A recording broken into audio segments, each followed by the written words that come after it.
Well, hello, people, everyone out there in YouTube land. So you have opened up the live stream regarding Black plagues, and so what Classic Ruby and I will be discussing is certain topics that affect the Black community, and we're going to discuss whether it's something that is ingrained in us, something that we were born with, or if it's something that is controlled and it's an adaptation to our environment and how what possible solutions we can have that might change that. So welcome to the stream. And Classic Ruby, you have any beginning words? Oh, no. Well, I'll just say, first of all, thank you for having me. I'm so excited to be here. I've been looking forward to this, psychologists unite discussion of Right. any topic. Doesn't even matter what it was. So I'm really excited to get into this topic, though, especially because I think there are actually a lot of misconceptions to begin with. So Hmm. before we can even talk about the nature versus nurture of it all, I think we need to clarify some things first. Right. Right. And and I'm glad that you were able and you had time to come by and help with this because I'm excited about being able to talk about this topic as well from a professional standpoint. And I'm hoping that like whatever I don't see, that you'll be able to add to it, and we can give people more than one way of looking at things. Absolutely. Okay, so first I'm going to play a little song that I love, and I think it'll start off everybody's mood in more of a calm place. It's a very beautiful song. She has a very beautiful voice. And then we'll get into describing what the topic is for today. So open your ears and listen to this.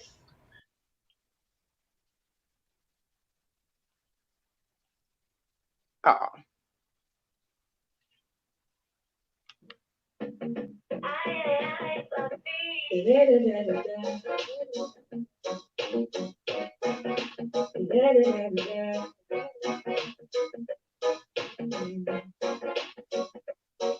Oh, I wish, I wish, I wish that I could have a heart and only stone filled with this time.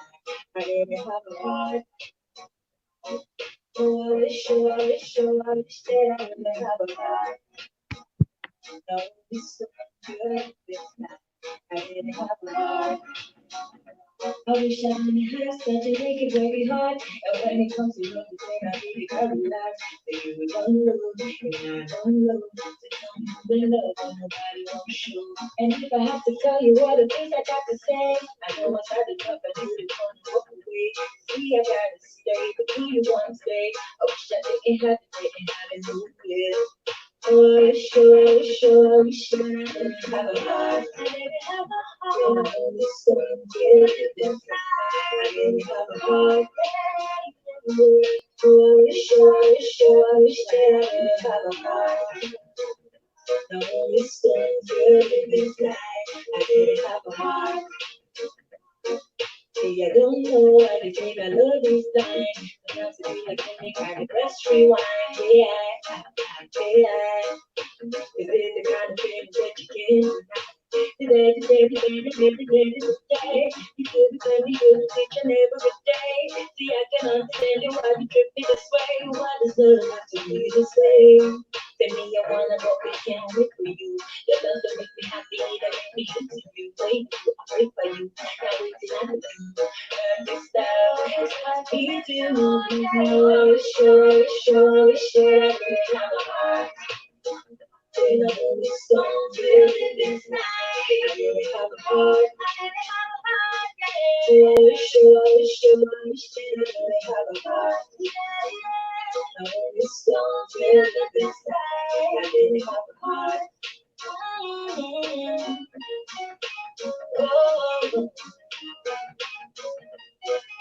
oh, oh, oh, oh. Yeah, oh, oh, oh, oh. Oh, sure, sure, sure.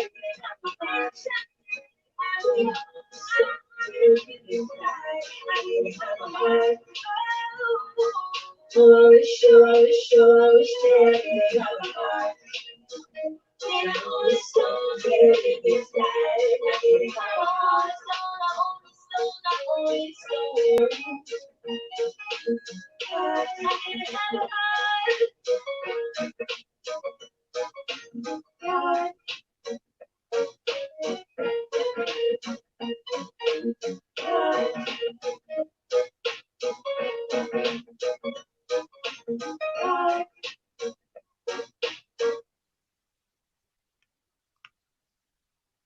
Okay, guys. So that is the song that I really enjoy. She has such a beautiful voice, and if you could check out her album, it's "Words Aren't Just Enough" is her name. So, in case you guys wanted to go look that up and you didn't have what do you call it? What is that? Shazam, where you can find out and steal people's music, because I have. All right. So today we're talking about one of the Black plagues that seems to have been, you know, this at the core of the subject of a lot of beefs and arguments recently. So I thought we would just talk about it and dissect it here today. So we're talking about the decreasing rate of marriages in the Black community. So I don't know if you guys know this. It's a little bit of a personal disclosure. I am not married. I have not been married. And Classic Ruby here has been married for what you said, 15 years?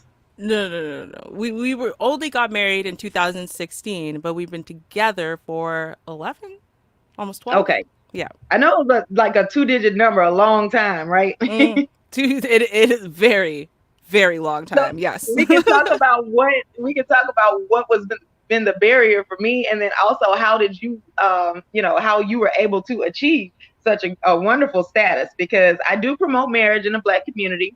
The reason for that is because I believe that it requires both people, and they're being now held with witnesses to a standard of taking care of one another. And I think that that's the first thing. Before we can talk about community, we have to talk about each individual person, connecting to at least one other person.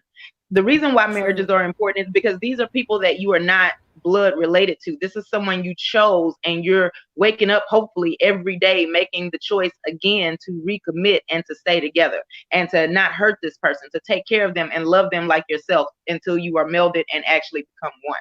So, Classic Ruby, what do you think about the topic in terms of decreased marriage rates, the Black community, why it's important, etc.? Well, first the first question I would ask, which is this, and I don't think we think about this often enough, right? But Hmm. they have this saying about love, and I'm gonna say it about marriage.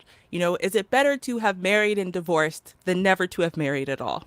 And that is the thing that we are seeing a difference between the millennial generation versus the boomers and the older generation X, which is that Right, the boomers and the older generation X's, they figured it was better to marry and divorce than never to have married at all. right. And so they were getting married. But that being said, they're the reason why our divorce rates are super high, right? Exactly. Exactly. Whereas in comparison now, when you look at the millennial generation, yeah, they're not getting married. They have a very low marriage rate, but when they get married, they are staying married longer so far. Right. Right? They are more likely to see their fifth anniversary than a boomer or an older generation X who gets married. So it goes to tell you now, I mean, getting married in and of itself, we know Right. there's a legal contract behind that. There's a lot, basically, your legal ties to the state, legal ties to each other, legal ties for the family.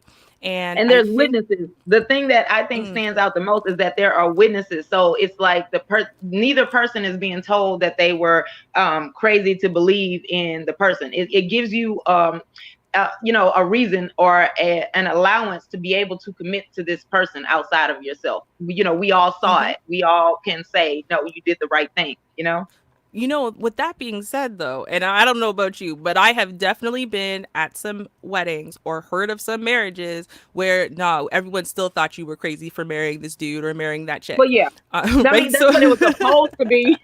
You're right. Because you know what? Another thing that you mentioned with the boomers and the older Gen X's, first of all, like my birth year, I am either, depending on which chart it is, I'm either a late Gen X or an early millennial, right? mhm, So, one of the things that they did was they didn't take their time. The millennials and the Z generation, they are waiting longer, but they're making sure that it's a person that they can be with. right. The older generation, it was more of who showed up first, because you may not get this opportunity anymore. So they took it seriously initially, but not seriously enough to pick a right partner. Sometimes you might have to wait a little bit. You can't always pick the first thing that comes along. And that's the thing that I think caused all of those divorces. Also, they got a little content because they watched the older generations go through whatever and never ever divorce. And so they thought that they could do whatever, but divorce had been invented. And so now it's like, nah, that's a deal breaker. You thought you tried it, and now we're going to just, divorce. So that's what I Hmm. think has happened. That's what I think the difference is. So what do you think about that?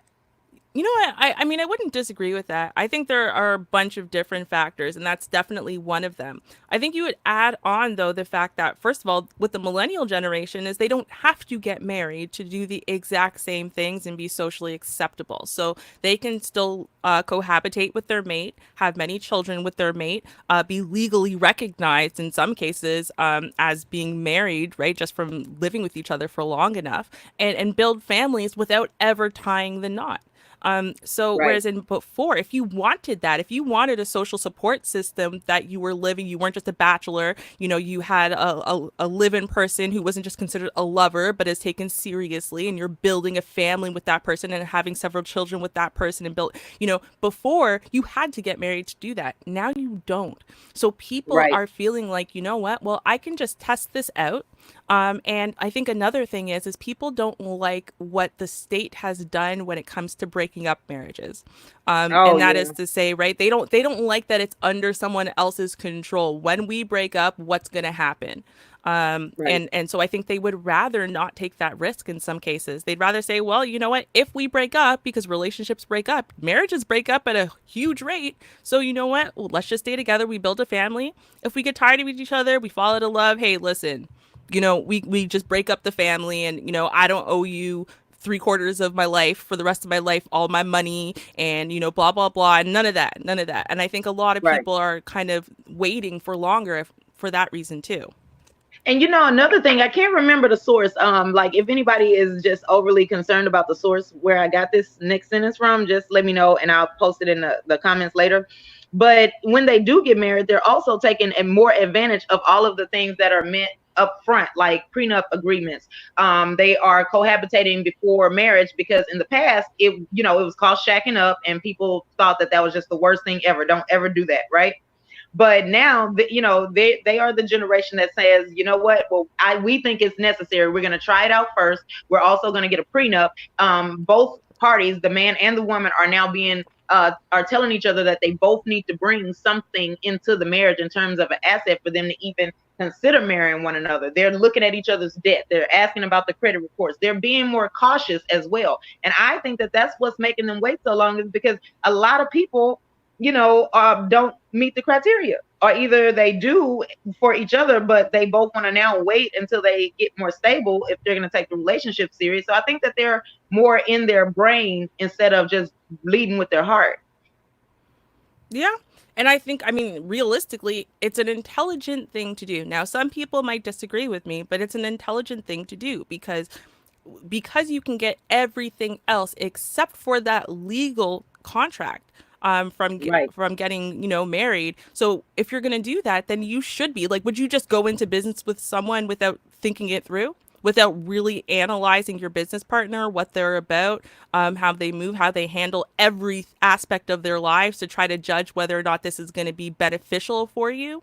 And would you Right. not want to plan what would happen if you judge them wrong or something bad happens and they change somewhere down the line? Would you not want Right. protections for that? So, I mean, because that's basically what it is. You are building a business, you are building an empire with another human. Yeah, Right. sure, there's love and blah blah blah, but I mean, let's look at the legal part for a second and say, hey, listen, people who want to step back and do this with more brain than heart, they might be onto something because again, their Right. divorce rates are really low. Right. Well, and you know what else is that this is a generation of which they actually believe in building an empire. The previous generations, once they got a job that was considered stable, like in some industry field, like that was it. Like the rest of life was about you raising kids, and you weren't always on a quest to gather and hoard in resources. Like this generation, they're doing all of these things, but they also, it is reasonable because they are in fact trying to build an actual empire. Like I don't think that Mm-hmm. that's something that was a big deal in the past. Once you got a house and the land that it's set on, you were set. That's all you were expected to do. Mm-hmm. That's true. And I think expectation counts for a lot. I mean, there's an expectation now that anyone can become rich, anyone can become famous, anyone can develop, large amounts of wealth. Whereas I think before there was this idea that kind of you might want to take a couple steps ahead past wherever your parents were, but was there a real idea that you could come from nothing and literally become something? I don't think that idea was really pervasive. And I mean, with this day and age, you could literally, because of some picture that goes viral, you can become a multimillionaire. Because you go for some audition on American Idol and everyone laughs at you, you can become a multimillionaire. So I don't think it's And they such a aren't far-fetched shamed. idea. They aren't being shamed or guilted into not trying. In the past, one thing that I don't like about the past generations is that if you didn't stand out early, then you weren't encouraged to do anything that would be considered great. You would be relegated to live in the stands instead of on the field. Whereas now, the expectation is, well, just try it, and you might be surprised. And then, like you said, there's all different avenues and ways to be able to become successful without the painstaking years of study and all of that. So not only are they being encouraged to try, there is other lanes in which they can try. So I think that they have a lot more available than past generations. So it stands to reason why they're behaving in this way.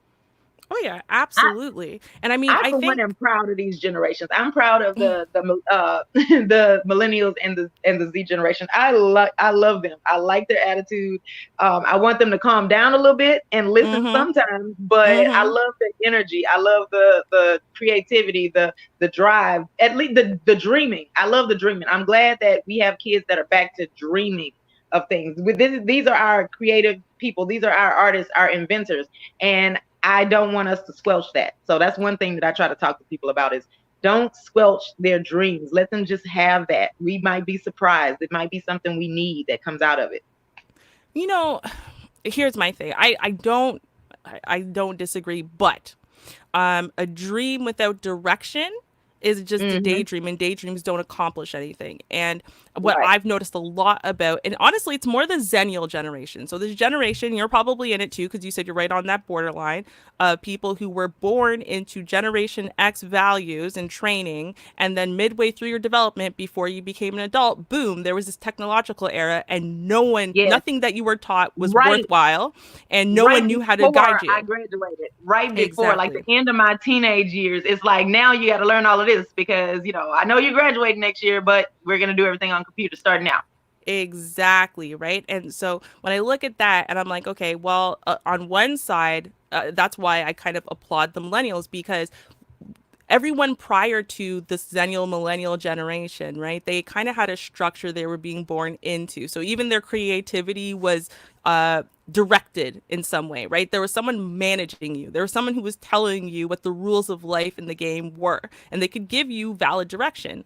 And then all of a sudden you have this generation of people. So we were taught, honestly, all the direction our parents could give us suddenly became irrelevant. And then the generation that was born right after us, they were born and raised in technology, but there's no one to give them direction. So they need that creativity, because they have to try to figure it out themselves. But I find especially the Zennials, they get caught up in daydreaming. What if I had $1 million? What if I had this? What if I became YouTube famous? What if? And they can come up with all these ideas, but what they don't know how to do very well is apply themselves. How do you get from it being a dream and being something you want to it being a reality? And do you know anything about applying yourself in hard work? And I think that's where the younger generations are failing, is they don't know that, because they didn't really have direction in that, because no one knew how to direct them with concrete hard work that would make a difference in their lives. Right. Because it was new to everybody. Everybody that was already an adult, they didn't even one thing I noticed about the generation before me, like the older X generation, and then everybody before that, the boomers and all that. Whereas I was required to just learn it on the fly in high school, all of a sudden anybody that already was an adult wasn't required to. They kind of got grandfathered in. So I had to watch them be able to still do it the old way, while I'm expected to automatically be mastered, at doing it, of what's coming up next. And a lot of those older people will not touch technology. They will not even look in its direction. They will always just assume somebody younger can do it for them. Yeah. They hate it. They refuse to even be near it. So I don't know. I think that's why we don't have a whole lot of direction, is because they don't really trust technology, and they don't want us to use it either. So they aren't directing us in it. They're directing us back to their old. That's something that our generation has to deal with. Is they're trying to direct us back to their old ways, and there's not a place for it anymore. Mm-hmm.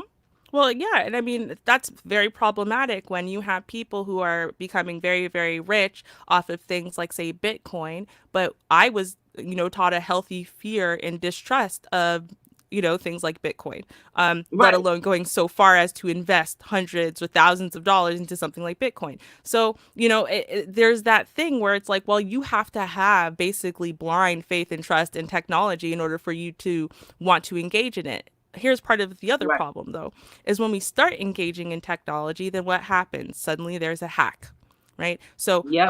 I had a hack happen. I actually just got contacted about it today. Now, it was in the news that there's a particular lab that does a bunch of tests. They do blood tests, x-rays, MRI, stuff like that. And there was a breach in security. And I got an email saying, hey, listen, you were one of the 85,000 people who were affected by this.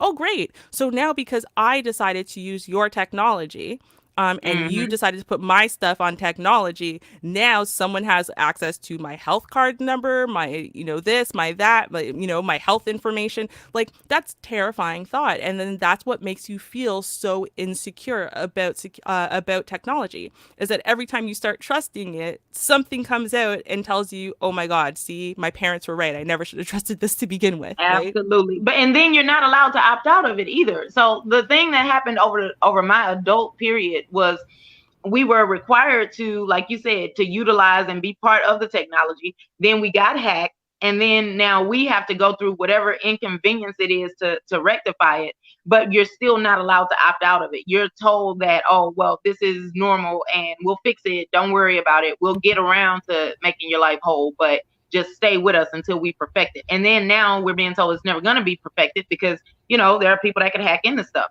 And every time Mm-hmm. we make a patch, they're gonna find a new way in. So it's just, I don't know. To me, I'm not equipped emotionally to handle that.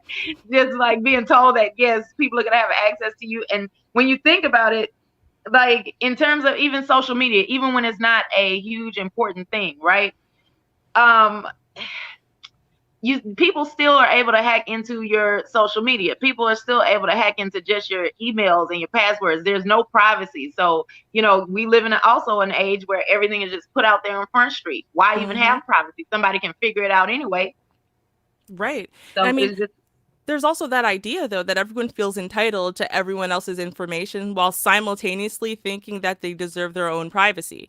Right. So, for example, you'll hear people and they say it about the stars all the time. They'll say it about random YouTubers or whatever. Like, everyone thinks that we are entitled to everyone else's business. But at the same time, we understand when it comes to us, no, I want to keep my information private. But we don't understand that by buying into this idea that you can get everyone else's information and you're entitled to it, that you're putting right, yourself at risk as well. Because you're fueling that thought that, hey, well, if everyone, we should be able to get everyone's information, someone's thinking the same thing about you. And you right, guys we're all coming up with the same tactics, we're all encouraging the same hacking or whatever, and then when it happens on a large scale, when it happens on a dangerous scale, we're not happy about it. And see, that is, again, it's one of the dangers of this modern era. It's one of those dangers of just in general. I mean, gosh, you think about technology and catfishing, right. and what's happened to people who think they're just coming on a date and meanwhile they're being set up to get robbed. I mean, Yeah. technology can be a dangerous, scary thing. But I guess the I'm glad you question mentioned. is, Yeah. I was going to say, I guess the question is, though, is it more dangerous and scary? Or is it more beneficial? And that's the question we should be asking ourselves. But I think as older people, as in the Zennial and Generation X plus, I think we don't see it that way. I think we just say, well, if Right. one bad thing happened, let's throw out the baby with the bathwater. Right. Yeah. And I think that we're the last generation that has that attitude, because that's the thing about the new generation that's coming up. They are the generation that's determining like our culture right now. They're determining whether or not we're gonna have a culture that has marriage as a priority or not. So, what I said all of that to say is that you talked about catfishing. That's Mm-hmm. another thing, is that they're not giving up easily. What they are doing is just sitting down, thinking about it, regrouping, and then coming back, to try the idea again or to tweak it a little. They do that with relationships as well. Now, the catfishing and the hacking and all of that ties into this discussion because it talks about trust. This generation, they are deciding whether or not they can trust one another. So everything's being put out there. So, what the thing that they have that's different about relationships, right, is that they can meet somebody and then, yeah, you get to put out your little spiel and you get to kick your game and all of that, and initially, right? But then the person gets to go off and see if you were telling the truth or not. And so if you were, then you get trust. If you weren't, then you don't. So I think that that's playing a role also in their waiting for marriage, or they're deciding if they're going to do it, because they do have some people that get married early. They really do have people that get married in their early 20s and start a family then. But they also have people that are waiting until their late 20s and to get married, or either they have a kid beforehand. Like, it's not as concrete. I think this is the generation that's going to be figuring everything out going forward. And that's why we need to talk to them. That's why we need to keep an open dialogue with them, and also talk to them about what we, came up with and why. They have questions, and I think we should answer those. So it's, infidelity. If you're cheating on your partner, it can definitely be found out, and pretty quickly. But see, now the question is, there's a question about that, though. That's sent out there too. See, but the thing is, right, and we know this to be a saying that is really popular, which is that, if you are looking for something to make someone guilty, you'll find it, right? Everyone, even if they're not actually guilty, you will find evidence that someone is guilty if you're looking for them to be guilty. And this is a problem when it comes to this social media, this technological era, because everyone is online. Everyone is speaking to people and creating relationships and needing to network online constantly. And so it comes down to, between the easy access and open relationships and casual dating and, well, what does monogamy mean these days, and so on and so forth. I think what it comes down to is, okay, we're going to talk about fidelity here, but how far are we going to say is these days crossing a line? Because it was a little bit different, I think, before you had easy access to 10 million people all the time, to say, well, if you are spending time and speaking to another woman, I'm going to count that as emotional infidelity. But in this day and age, where you might have 50 friends online or 50 people you're constantly speaking to, and then maybe 10 of them you've gotten close to, but you're not saying anything or doing anything that's crossing a line. You're not saying, sexual things or whatever. Well, I mean, is that still infidelity? Some people count it as being so. And so I think, you have to look at, okay, can we evaluate and maybe set realistic standards instead of trying to set old school standards that don't work in the new world? Right. And I think that that's what I was kind of getting at by, this is the generation that's going to be figuring it out. So they're coming together and they're having essentially these think tanks that we see, and it looks like a bunch of arguing, right? But what I view it as is their think tank of whether or not this is considered cheating by our standards altogether as a unit, or is it not? So if you are talking with people and it's a opposite gender, right? I grew up in a time where if you're talking to a person of the opposite gender, you have to understand that since they can't drop in on your conversation, that they might look at it as cheating, and you have to understand that that's kind of what it looks like. So you have to avoid even the appearance of impropriety. This generation, they're able to prove, hey, there wasn't anything that went on there that was illicit. But then the recipient of said information gets to decide, well, I still don't like it, or either, okay, I believe you. So I think that, with their kids, not the kids that we have that are becoming of age now, with their children, once they become of age, I think we'll have an answer for, what we want to do going forward. See, but here's the thing though, Toby. I don't know if you've ever done this. I know I had a relationship where I did this. I became a master PI. Master. I'm telling I could catch anyone in anything, especially slick ass people who think that they're really good at deleting all the evidence. Because here's the problem. Oh yeah, you got to check the trash folder. Right. Yeah, no, because that's the thing. Everyone knows you can delete text messages, you can delete messages, you can delete this, you can delete that, you can hide this, you can do. So the thing is, right, is I got a gut feeling. I'm telling you, I had this gut feeling. I knew this man was cheating on me. I was accusing him of cheating on me with the wrong people, though. That was the problem. I didn't Right. understand that he was literally cheating on me with any random as soon as I blinked. And it was Oh it was wow. almost impossible because it's like, yo, I spent 24/7 with this dude. But I'm telling you, every time I was not literally with him, he was cheating on me. But see, that's the thing. I became a master PI, master, crazy. How much I could find evidence. I found this, I found that.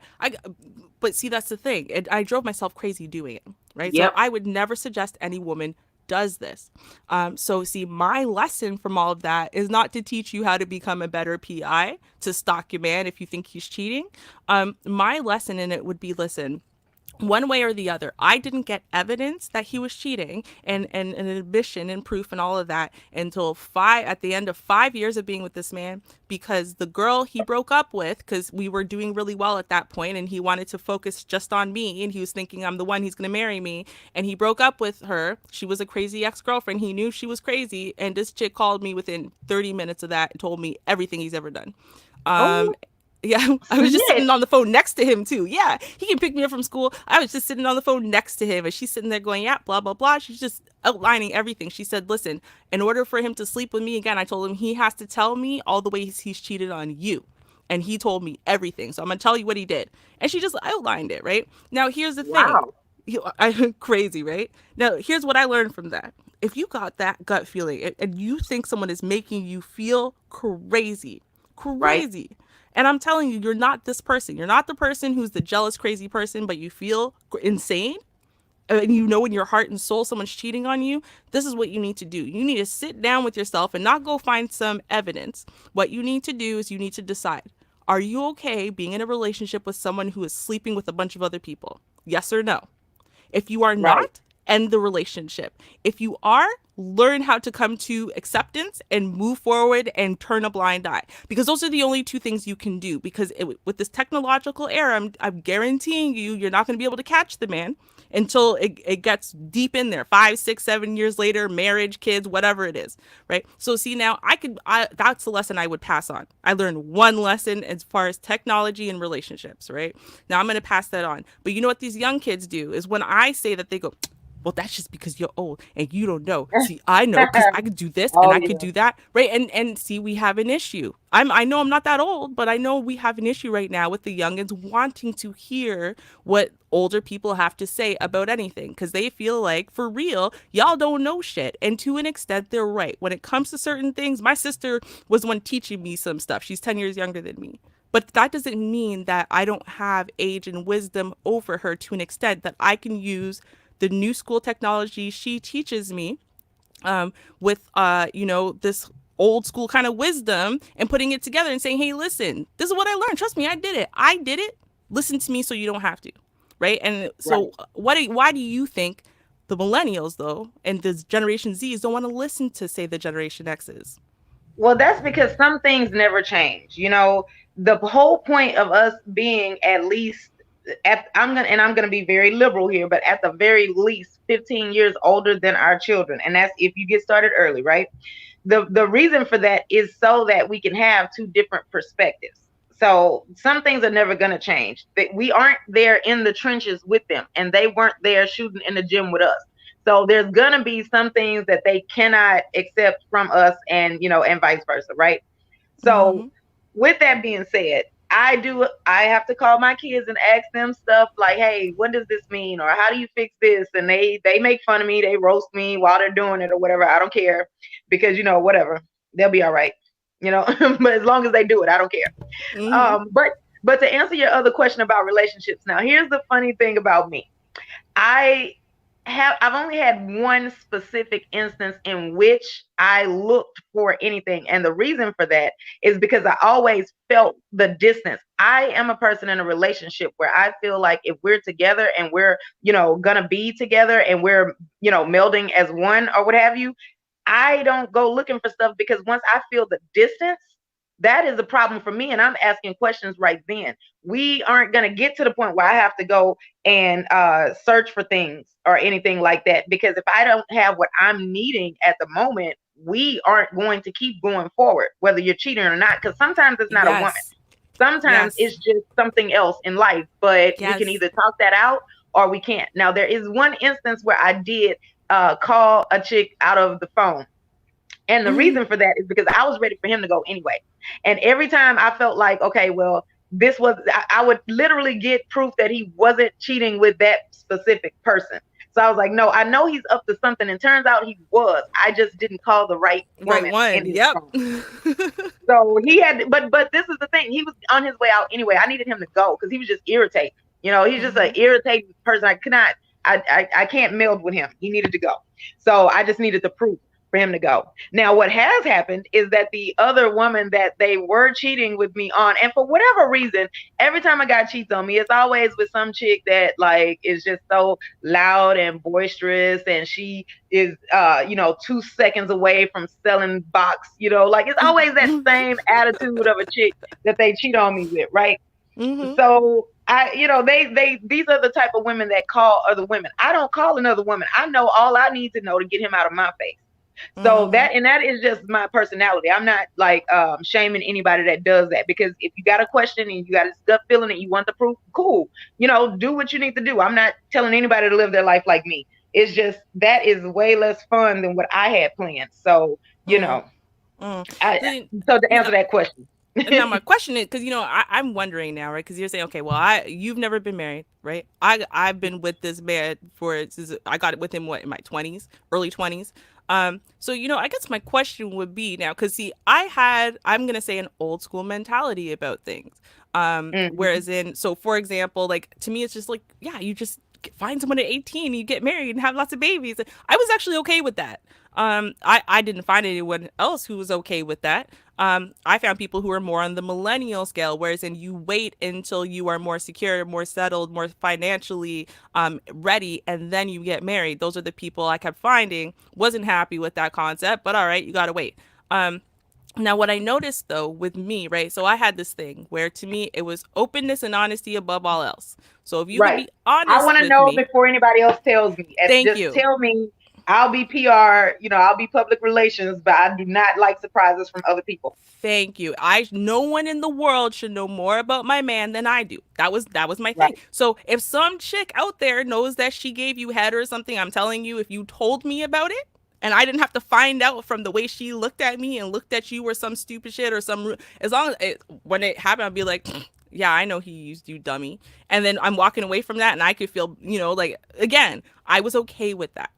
And so I think that because I didn't have an issue with certain things that I think other people were quick to pull a trigger on, for example, infidelity, or just little things. I was okay with, listen, you're young and dumb, and you don't know a lot about a lot, and I'm willing to be here through that development because I also didn't feel like I was very perfect. In fact, I felt like I was really something else back when I was 22, 23. And I had a lot of growing and changing to do as well. So I felt like, well, if you are willing to work with me and my deficiencies and dysfunctions, I'm willing to work with you and your deficiencies and dysfunctions.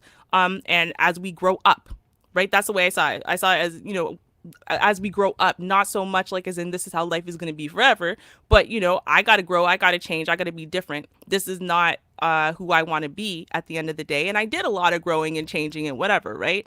Right. So I don't know. Did you feel, when you were younger, um, differently than that? I'm gonna assume that you did. I'm gonna assume that you had Well, a quicker trigger to cut off yeah. certain things and whatever. Okay, so listen, my birthday, right? Because we've talked about this.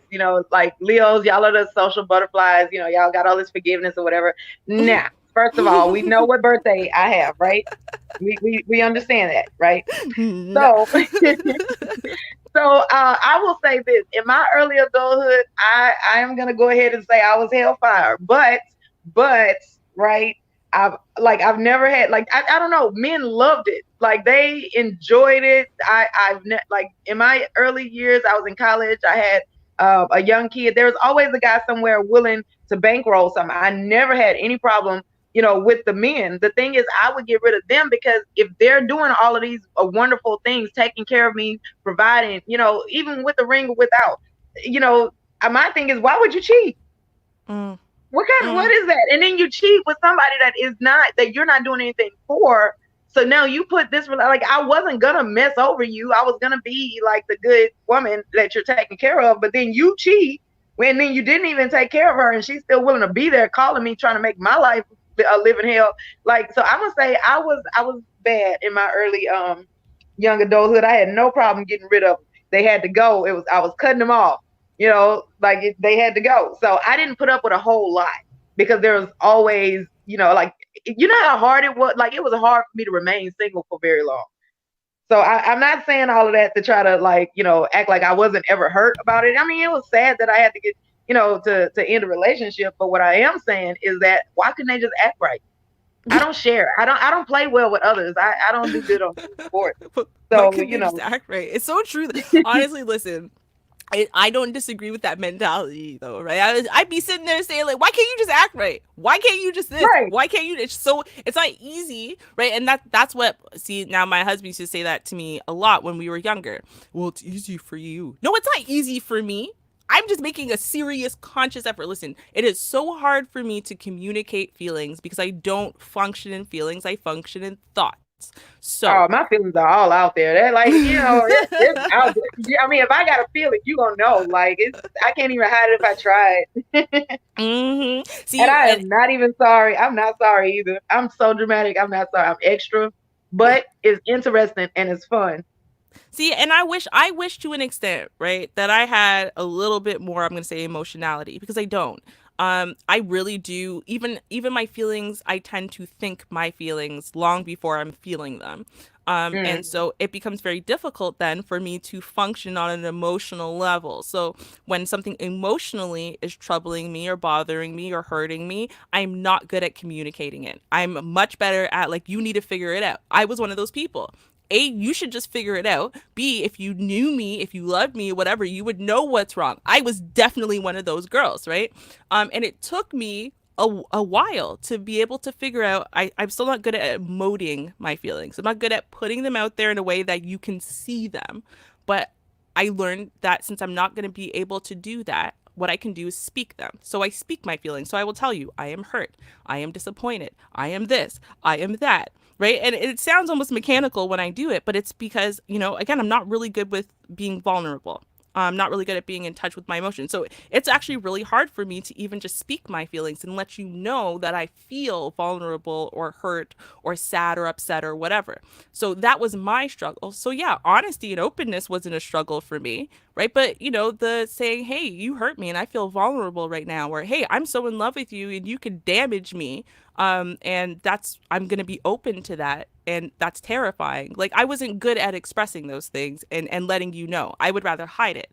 Right. So there was a lot of things I was working on, but my husband thought, hey, listen, everything's easy for you and it's all a struggle for me and it's not fair. And it's like, Right. no, Well, you. he kind of has a point because men are told not to talk about their feelings. And without going too far into astrology or whatever, well, Leos don't talk about their feelings because you guys have to put out this sense of I'm the queen or I'm the king. And so it's kind of like, I can't bear any embarrassment or anything like that. So a lot of you guys do hold on to your emotions and nobody would ever know it. And it is hard to figure out what you guys are feeling unless we've known you for a long time. Whereas with me, a water sign, it's gonna come out because I can't hold all of it because it's so deep and intense. It's too Mm. much for me to hold on. So if you are close to me, you're probably gonna get it. So See, what I I mean, think, what, because for me, what it is okay, so if you know that you can hurt me and then you do it anyway, You will Mm-mm. literally ruin me because I know that you knew you had that power and then you still did this thing to crush me. And to me, that intention, like that thing where you know that you had that and then you stomped on it anyway, Right. it's too devastating to me. So it's As well, it better. should be. And it Well, should be. So it that's not should a be, bad thing. right? No, but see, that's why I don't tell people because then I expect people to disappoint me. I expect people to hurt me. I expect people to be imperfect, and every little thing hurts me. I'm actually very, very, very emotionally sensitive. I just don't, Hmm. like I said, I'm not really super in touch with those feelings, but they're still there. I just don't Right. actively feel them. So it's better for me to just not let you think you have that power because if you don't know you have that power and then you do that thing, I'm not going to think, well, I'm going to be able to say, well, you didn't know it was going to hurt me that badly. Do you know what I mean? Like, I'm able to be a little bit more rational about it and say, okay, well, let's look at why you did what you did. Let's look at what dysfunction's going on within our relationship or within you that you would do this thing. Let's see if it's something that we want to work out at the end of it. And I think because Right. I've always wanted to approach relationships with that, like, should I be giving you credit right now? Should, it takes two to tango here. What's going wrong in our relationship? Because I've always wanted to do that. I think I keep a healthy distance away from my emotions because my emotions are very, like, I'm a fire sign, right? So my emotions are very Yeah. fiery. They're huge. They're just like, the water sign, you say they come overflowing. My Yeah. emotions are explosive. They're boom. They go from zero to everything's on fire now. Like that, Yeah. right? If I don't have a good handle on them. And for whatever reason, my life is lousy with Leos. I don't really understand why. Team Leo forever, baby. What I, do you mean? man, Leos love me. I have no idea why. So like I'm a Scorpio sun, but my moon sign is Leo. And so Mm. that means apparently I think like a Leo, and then my rising sign is Libra, which means people when they meet me think I'm a Libra. They think that I'm like, a mediator or a person that can get along with every person, and all of this kind of stuff. So it's a lot. Hmm. Yeah, and so I have everything but Earth. I have fire, water, and air. What are So the Earth signs? What are the Earth the signs? I Earth don't even the know. Earth signs are Capricorn, Virgo, and Taurus. Okay, so Virgo is my Mercury, maybe. So, So you um, talk like a Virgo. I do. And the thing is, I more function like if I were to do, when you look at daily horoscopes and stuff like that, or you Yeah. look at, hey, your love matches and is this a good match for you? Leo doesn't work. Like, Leo doesn't describe me at all in relationships or love. Virgo does. So I actually have always used the Virgo one because I assumed it's because I was supposed to be born September 19th. So I was like, I don't know, maybe that's what it is. But no, apparently it's because it's actually in my chart under the Mercury sign. So I'm like, yeah, the way that I am, I have aspects obviously of Leo. And when people see me and they perceive me as a Leo. But like the kind of person I am, like I'm very quiet, I'm very to myself. I don't really like groups and like social settings. I'd rather sit at home with a book by myself or like just staring at Netflix by myself. Like I'm very introspective. Yeah. Right, which is more, all of that is very Virgo. None of that is super Leo. Right. So and that makes me a conundrum, I think, as well, because of the way I come off, and therefore the people I'm going to attract are going to be people who really love Leos. But I'm not really a Leo in my day-to-day function and in my love life. So, I think it's kind of like I was expecting this and I got this. You know, So it's just interesting because every guy usually that tries to talk to me is usually a Leo. I have to go out of my way to find people that want to date me that aren't Leos. Like Leos just find me for whatever reason. mhm. And like I mean, we can hang out, but it's not a good relationship because I mean, only one of us is gonna get the attention. And that's gonna like really, that's gonna be me. Like, no, sit down somewhere. Okay, so enough with astrology, right? Because we'll do a whole different stream for that, right? Um, so guess what? We got a question from George Macon, who is really getting into his troll skin these days. Look at this. This is not the question. We're gonna put up the other question. Um, Scorpios are chumps on the inside and tough out front. I used to attract Scorpio women, but they cheat. We don't cheat, George Macon. We just break up with y'all without saying nothing. Just so you know. Anyway, but no, let's see. Where is the other comment? Because George making what did he say? Yeah, look. y'all cheat just as much as us. Who do you think we're cheating with? No, listen. Okay, so George Macon, y'all cheat with a specific group of hood rat chicks that ain't worried about nothing else in life, and y'all all share those chicks, and then get mad when you find out that she just was with you for money or a status or to make somebody else mad. No, I'm just kidding. But yeah, there are women that cheat. I mean, I personally can't. I can only focus on one person at a time because I focus so much. So I only have the interest for one at a time. I can't keep doing, all these different people because I'll forget and I won't keep the story straight. And yeah, I'll lose interest. It's like, whatever. I don't Oh care. yeah, I am. I'm more likely. I've literally forgotten I was dating people. Like just forgot. Like I just forgot about this person. It was more in my teenage years. Listen, I claim my bullshit. Okay, I claim it How fully. you forget you?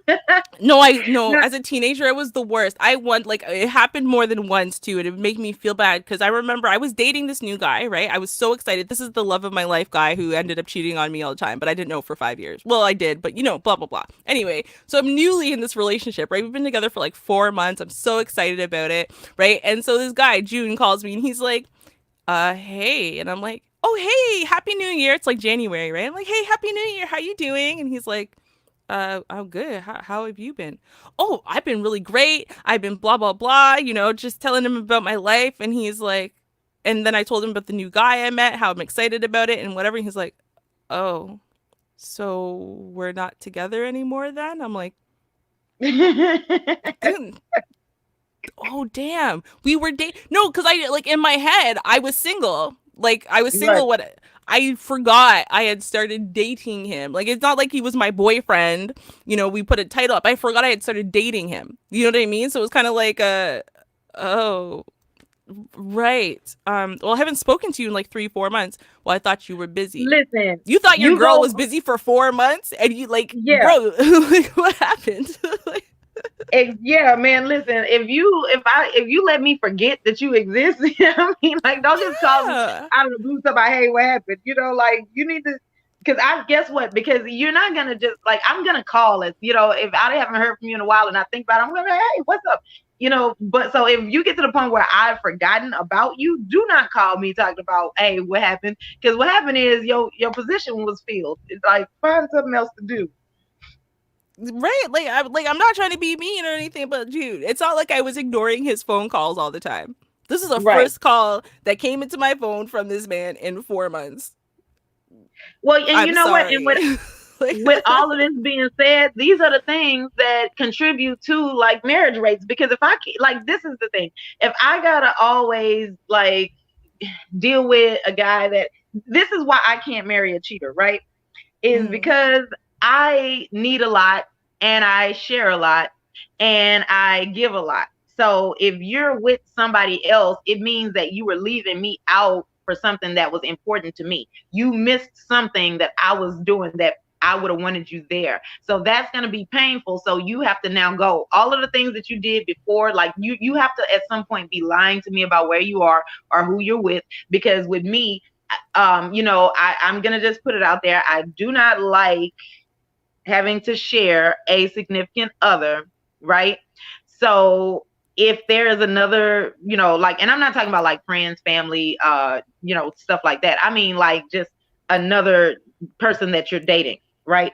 I don't like having to share. So I have a lot of things that I would plan in my life, and you're going to have to be there for them. You're going to have to know that they're happening. You're going to ask follow-up questions, hopefully. If you're not doing that, we're breaking up anyway, right? Fair point. Fair So point. so if I'm dating someone that is capable of cheating on me, that means at some point you started lying and you came up missing and you literally gave something to this other person that I would have wanted, and it's going to be hurtful. So I can't stay with you. It's not that I'm trying to like make men more monogamous than they can be. It's just I can't do it. Now that's a piece of me that is damaged now. Mm-hmm. So And that's I fair enough. can't do it. I'll say this, and it stands to reason, right? That in this day and age, especially, you do not have to agree to be in a monogamous relationship. Right. You can find there's so many women who are okay not being in monogamous relationships, so many women who are okay with just casually dating and y'all seeing other people, right? And so to me, it does not make sense. I understand you might want that particular woman, but this is that particular woman's terms. If you don't like the terms, then overall you don't like the woman because the terms come with the woman. So, that means that you shouldn't be going to this woman that you need to be monogamous with. If that's not your thing. If it's not your thing, don't do it. You know what I mean? Right. Now, for some men, right, it's not their thing till they find the right one. So you might just not be the right one for them. But for some guys, Exactly. they're never going to be monogamous, right? Same thing with some girl. I'm going to be real. I'm not just saying it for men because it does actually happen with women. And let's Hmm. be real, the more attractive that woman is, and the more that is a skill that she says is a skill, is the attractiveness, is the more likely it is that she's not going to be the monogamous type.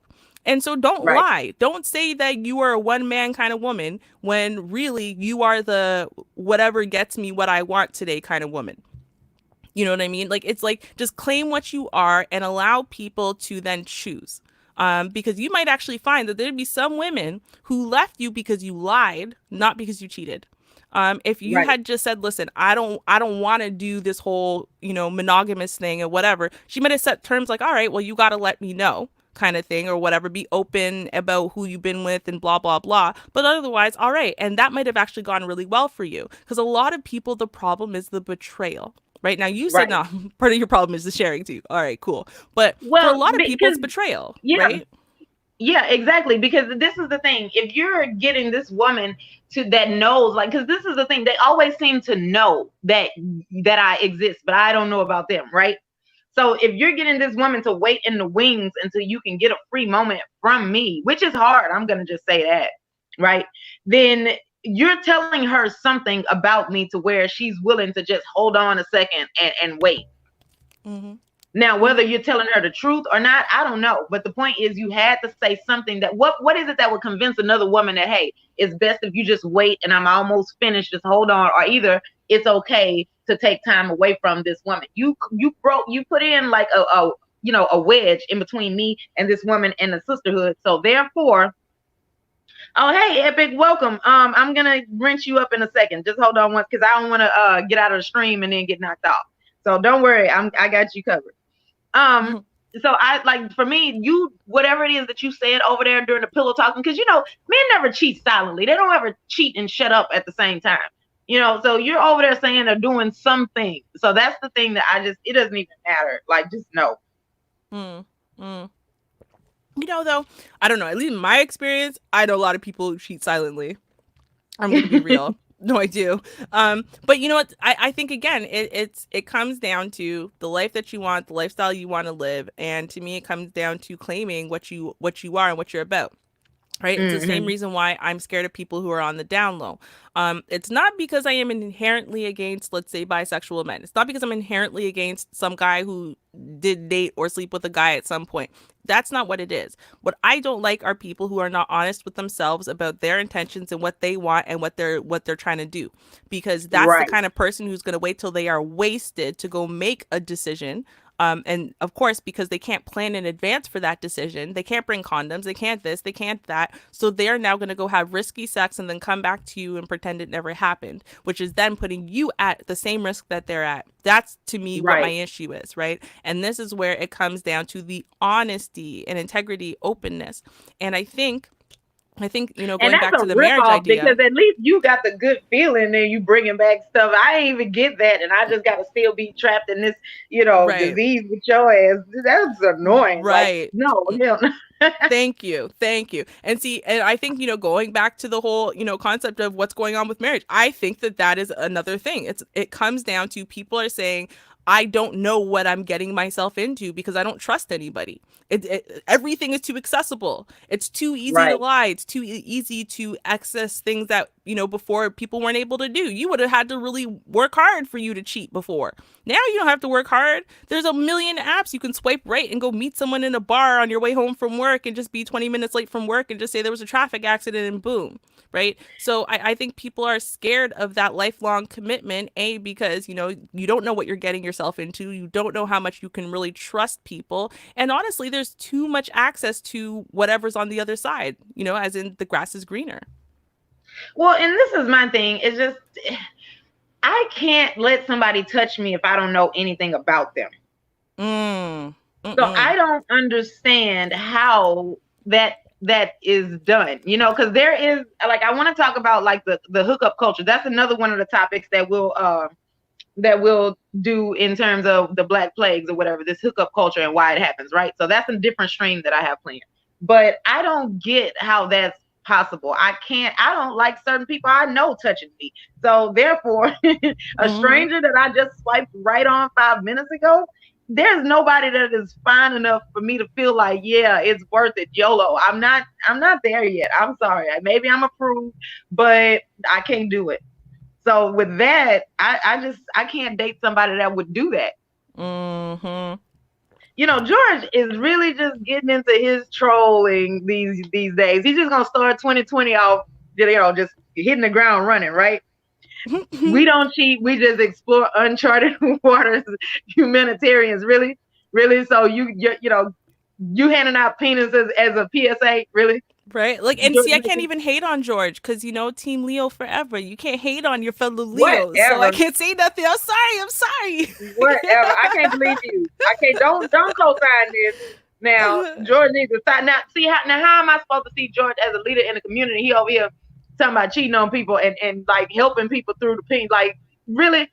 Oh, hey, DeAndre. What's up? Who's not currently hating, at least.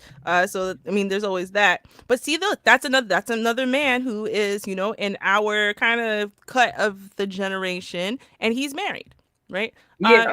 And it's funny because, when I think about it, I'm like, I don't know of, and I might be wrong, but I do not know of any millennials that I've associated with, like younger millennials who are currently married online. Right. Like, I can't really think of any. Well, I know a few. And so, it's basically the way that happened, though, is that they were the couple that stayed together from like middle school, or either they, like they were dating already in like high school, and then they both happened to decide that they didn't want to like they didn't want to be with anybody else. So I've seen it happen. It's just, look at this. See, DeAndre, I had so much higher hopes for you. really, but whatever. So I've seen it, but to be honest with you, they have, like, those couples that I've seen that got married early, they have a bond, and everybody already knew that they were gonna get married. It's something that's holding that together, and they don't really talk about what it is. So I mean, and that's what's supposed to happen. If you're going to be married, that's what's supposed to happen. And I think that, like, a lot of people talk about, oh, well, the laws regarding marriages and divorces is what's making me gun shy. Well, it wouldn't if you actually knew that you were going to be with this person for good, or you were planning on staying and making it work no matter what. I don't know if the laws, in my opinion, for marriage and divorce should be immaterial to whether you get married or not, because if you pick the person that you're going to stay with, then you won't ever have to have any interaction with that. Now, I know that things happen, that life happens, and sometimes, things don't go as planned, but that would be smaller numbers than because now everybody's just looking at the laws and they're just scared already, and they're just not doing it. Some of those couples could have made it. They just didn't try because they were scared of the laws. They probably would have never even had to go and be part of that, of that system, but they don't know because they didn't do it. But okay, let's look at the real, because this is the real. This is why the divorce rates are skyrocketing. Because again, they're not in the millennials. We like to blame millennials for everything. Actually, the divorce rates are super low, and they're declining every year with the millennials. It's booming with the boomers and the older generation X. Now let's look at why that is. A lot of them are got married, right? And they said, well, you have to get married and then stay there no matter what. But it's not really stay there no matter what. What it is stay there until you're done raising your children. Yeah, And they so saw what that. happens is men, right? Because yes, women are 70% more likely, right? There's 70% of the people who initiate divorce. Why is that? Well, it's because men can actually be 40% more successful from being married, even if they're miserable in a marriage. Whereas that doesn't hold true for women. Women have to be happy. They have to be content in a marriage in order for them to be Right. 40% more Because successful. we do deal with emotions. So men are logical, so they're willing to stay through whatever it is. Another thing is, if a man does a certain mistake or whatever, it's easier to be forgiven. Women had a whole lot of pressure to be the perfect wife, whereas the man is seen as, well, he has a lot on his plate. You're supposed to be there to be understanding, blah blah. That it is what it is back then, right? So Mm-hmm. the man could stay after a mess up, but the woman, if she stays, she's going to hear about it forever. And also the women deal with emotions. So if the woman is not happy, it's like, a cloak of hell. Just stay Mm-hmm. there when you're unhappy every single day, and then you're made to smile anyway, right? And whereas Right. the man, he's expected to be logical, and so he's the one looking at, look, this is how much it's going to cost us, this is the impact on the kids, this is what we would be giving up. You need, so he wouldn't go file divorce. He would go do whatever it is that makes him happy, and then he would come back and then and stay. The woman would not go do whatever it is that makes her happy. She would be staying there trying to figure out why she's not happy right then, and then like willing to just throw it all away because she's disheartened now. It hurts to be in a marriage every single day that you're not happy. So I will Mm-hmm. say I never made it down the aisle, but I have been engaged, and that didn't make it because of what I just said. I couldn't stay and just Mm-hmm. be, sad every day. Oh, I could not. That was just, it felt horrible. So I had to go. Mm-hmm.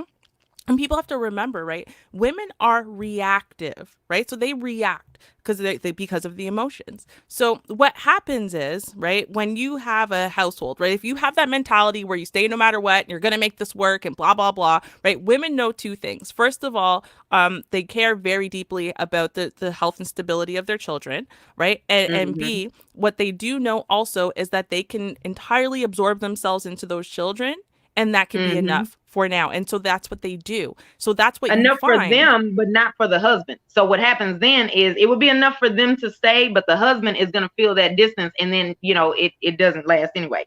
Well, see, that's the thing, right? Is because it's enough until the children leave. The children aren't going to stay in the house forever. Eventually, they leave. Once they leave, what do you have left? And see, a lot of men actually. So, the research has shown, right, is that the marriage is miserable. Right? They don't Hmm. understand that women are reactive. That is to say that they could do something to make her happy. She's miserable. Right, They don't like the fact that she's miserable. They want to come right. home and have a conflict free household. And she's Because it's creating insulting. conflict because she's miserable. So, And it is insulting. If we look at how they feel, like if you were the one that is the sole provider and you're working 40 hours a week, you're making sure everything is taken care of, it would be insulting if she's unhappy. I get it. I completely understand.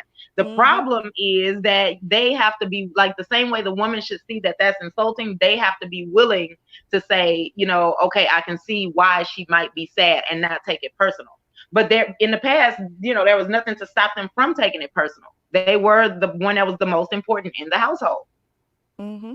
But see, I think that's the thing, though. What we're actually finding is that no, in the past, people were staying in miserable relationships until the children left. That's the trend we are seeing from the boomers. That's what we are seeing in general. That's what people were doing. Well, I will stay to raise these kids. Yes, I will make sure that the household is stable because I know as a woman, I am going to be looked at, frowned upon, whatever it is. If my marriage falls apart, I'm going to be looked at like I'm the Right. deficient one, just like he'll be looked at as the deficient one if they lose the house, Because to be right? honest, that was their job. That was their Right. place. The man was the provider, and they were supposed to make sure that things went smooth. So to be honest with you, it was their job.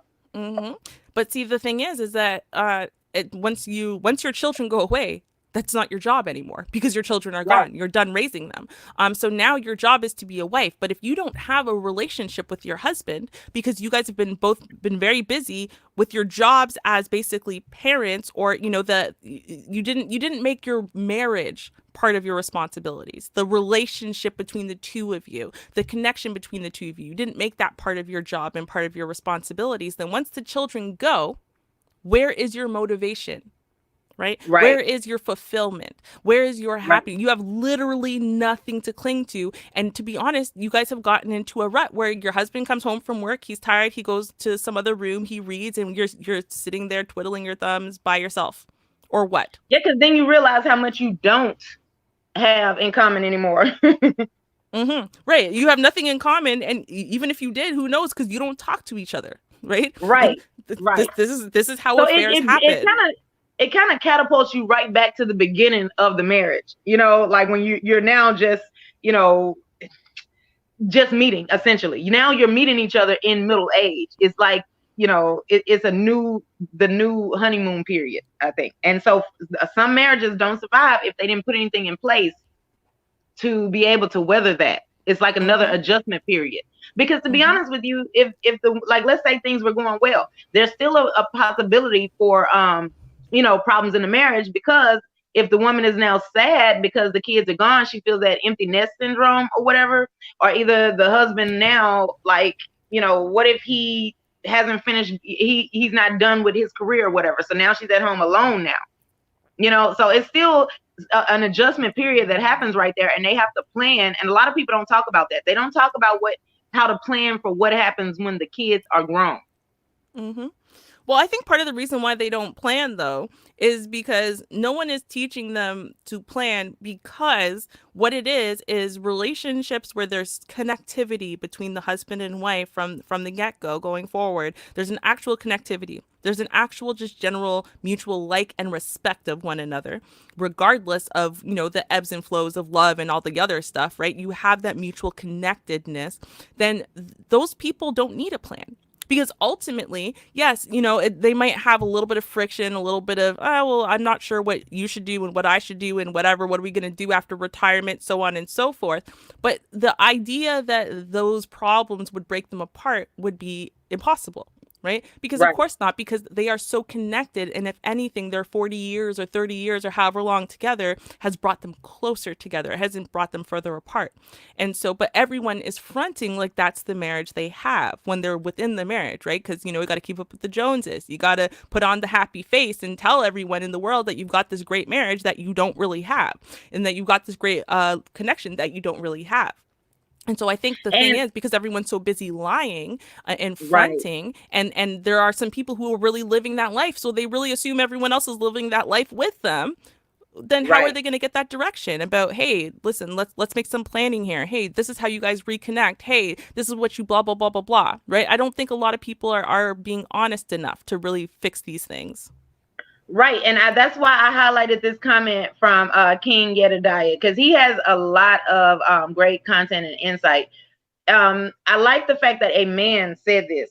The man is supposed to lead the woman. So if the children are gone and she realizes how distant they are, he has haphazardly led them into distance from each other. And that is Mm-hmm. true. Now, Facts. do I think it's a bad thing? Not really, because I mean, he might have gotten so caught up in like providing for the family, or, you know, hopefully it's not a selfish reason, like he was at work and also just too involved in his hobbies, you know. I like to give him the benefit of the doubt. So I'm going to say maybe he was caught up in providing for the family, and he had this vision and gave it his all, but forgot about his wife and his kids and his family, right? Mm-hmm. So with that being said, it would take for him that, like I had mentioned earlier, it would take for him to step back and look and see that she has the long face, and for him to be motivated to say, hey, you know what? Well, let's work on us. Let's get us back together, which means anything outside of providing for him and his wife, which should be a little bit easier and less expensive now, if they, you know, if they did everything the way they were supposed to be doing, if they got the answer right, Mm-hmm. for him to cut back on some things and then reinvest into that relationship. That's another thing that happens with marriages, is people don't actually value the marriage as a union. They don't put work into it. It's not seen as a prioritized life area. They just assume that, oh, okay, well, we got the ring and the paperwork, and it would take you too much to leave me. You know, you would be facing ruin in many different areas. So I can just do what I want. You can't leave. And that's not necessarily true anymore. Mm-hmm. And you know, as I said, and this is illustrating that point perfectly. And like you said, I'm really glad we have a man in the chat saying this, because the thing is, Right. as I said, women are reactive. So a man can actually elicit happiness, desire, connectivity, whatever from his woman if that is where he's going to choose to lead the relationship. Whereas in a woman And to be can't honest do with you, that. the happiness is gonna come from him. Like, yeah, I mean, she might have other things in her life, but if you're married or if you're connected to this man, that's where the happiness is gonna come from. Hmm. Everything else is gonna be less, less important because you're gonna be focused on him. Right. But what we have to remember, ladies, we do have to remember this is that if Right, he tries, if he's been leading you off the cliff, when it comes to the connectivity, and then he says, "Oh, you know what? I don't like that. Let's try to fix it." You need to be open and receptive enough to receive it and to say, "Listen, okay, I see the effort. I am going to open myself up to that effort. I'm not going to sit there and be like, 'Why are you doing it now?' Well, you never paid right, attention to me before." Well, no, right, no, no. If you want the marriage to work, what you're going to do is shut your mouth and be receptive, because again, what you decided is that you picked this man to lead you, which means you've chosen to submit to this man. And yes, you have been disappointed, but he's seeing the disappointment and he's decided to and he's change trying. directions. Exactly. He's making an effort, and so you have to be open and receptive to it, because yes, you are reactive. You have a point in the fact that you've been hurt and disappointed. Now he's Right, doing what you wanted him to do and he's changing. So you have to and allow that to happen. I'm glad you said that because a lot of women have a problem recognizing and taking the W. We talk in our culture all of a sudden, like over the past couple of years, we've been talking a lot about taking the loss, taking the L, right? Taking responsibility. A lot of things one of the other things that we don't do is we don't take the W either. Like if he's coming back to you, he's trying. That's a win. Take the win. It's Mm-hmm. okay to take the win. And even if the relationship breaks up or you get a divorce, that doesn't mean you have to throw away all the happy memories. That's still a W. It wasn't a waste of time. Take the Right. W sometimes too. Mm-hmm. And so, like, look at in this comment, no matter what, you're supposed to capture your woman's mind. True, because hopefully you're not marrying a woman unless you can and you know how to capture her mind. So that way, if you guys are distant, you know what to do to bring her back into the fold. That's the hope, right? And make Mm-hmm. sure the connection is there regardless of the monotonous routine of life. Absolutely. Because if he's connected to you, he's going to feel that monotony as well. And then he's going to realize, hey, wait a minute, I haven't been with my wife in a while. I don't feel connected to her. Let me, do something so that I get the good feeling of being connected to my wife as well. Mm-hmm. Because remember, and again, sometimes I'm gonna say this, and people aren't gonna like it, but it is what it is. Because people do not understand gender roles, they don't really, and they don't understand leadership and submission. They don't really, and so what they're doing is they are saying, "Well, I want to be the head of my household. I want to lead." Okay, great. This is part of your leadership, right? Right, She can only make the relationship with you as healthy as you allow and as healthy as you lead it to be, right? Because you are a right, man. So she cannot micromanage you. You are a man. You are going to right. do and say and feel and act exactly how you want to. And she's in submission to your direction. So you have to recognize that you can't say, "Why can't she just be happy? Why can't she just this? Why?" Well, she's Because under that's not how submission into life your works. household. Right. That's not how it is. That's not how it's going to be. Be careful what you wish for. Right. But at the same Exactly. time, recognize that that's a gift. That is a gift, Because because you that know what? means you can do it. If a woman just comes home happy no matter what, and you haven't done anything to make her happy, you probably need to know why. I'm not saying that she's cheating automatically, but you probably need to know what it is to make sure that it's on the up and up and it's not a threat to your marriage, because that could be the potential wedge going forward. Mm-hmm. And I Mm-hmm. tell women, it's like, to be honest with you, I don't want to have a relationship where I have to micromanage the guy. I do not want that. That is not fun. I don't want to, right? So if I have to do all of that, not only, like I get called to pick me, or I get told that I'm, trying to be, too goody two shoes for men or whatever. How about the fact that it's a lot of work if I have to micromanage a man, because, they don't want to listen to women in the first place. And then I have to be the voice of reason. Well, then what, no, it's backwards. You're supposed to be doing all of that so I can do, be the Mm-hmm. butterfly. And, Mm-hmm. he has to be more concrete. Right. Well, part of being in your feminine is your emotions, right? So you want me to be in Yeah, my feminine, you want me to be purely in my feminine. That means I'm going to have a lot of emotions that I'm being reactive, and you're there to modulate me.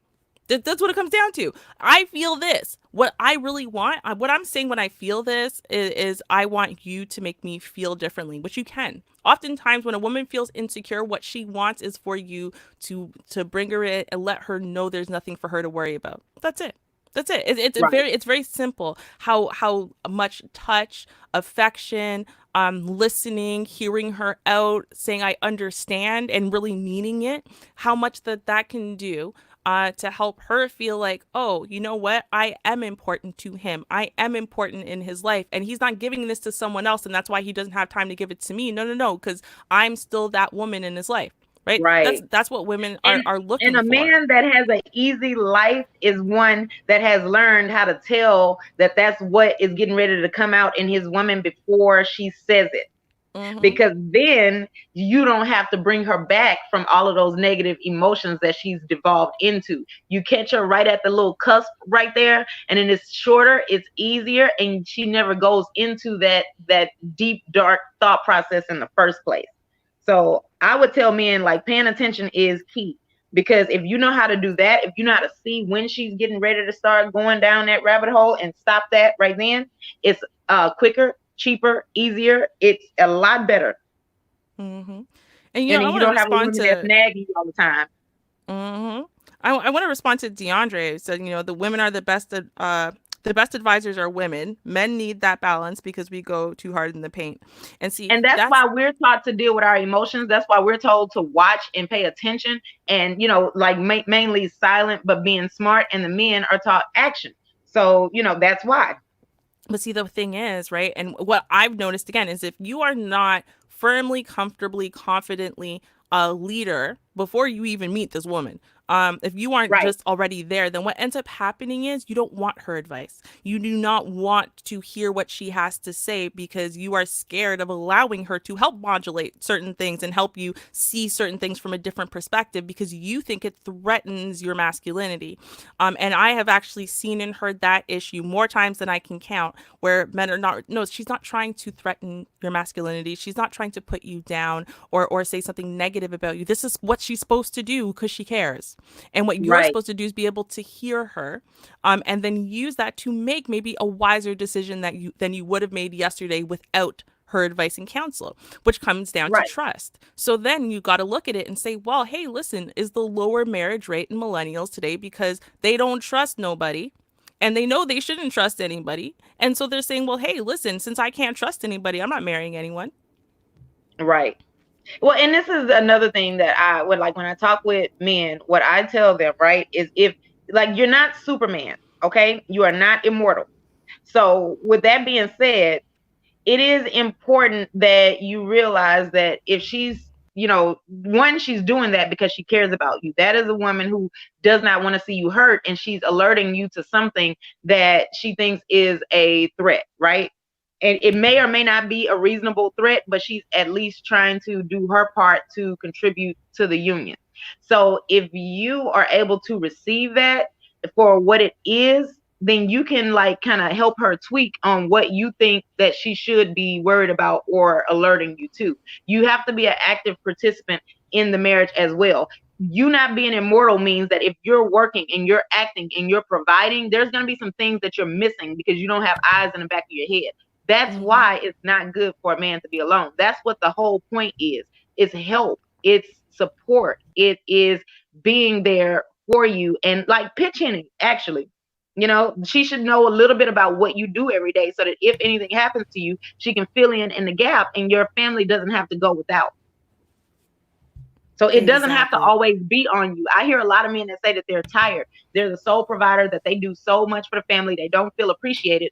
Well, sometimes that is when the man is keeping the woman out of certain things on purpose because he feels like, he doesn't have to answer to her. It's not answering to her. Nope. It's teaching her how to be your support system. It's teaching her how to be your backup, your number two. Exactly. You now have an assistant. You don't have to do everything by yourself. You wouldn't be tired if you weren't always trying to be a Superman.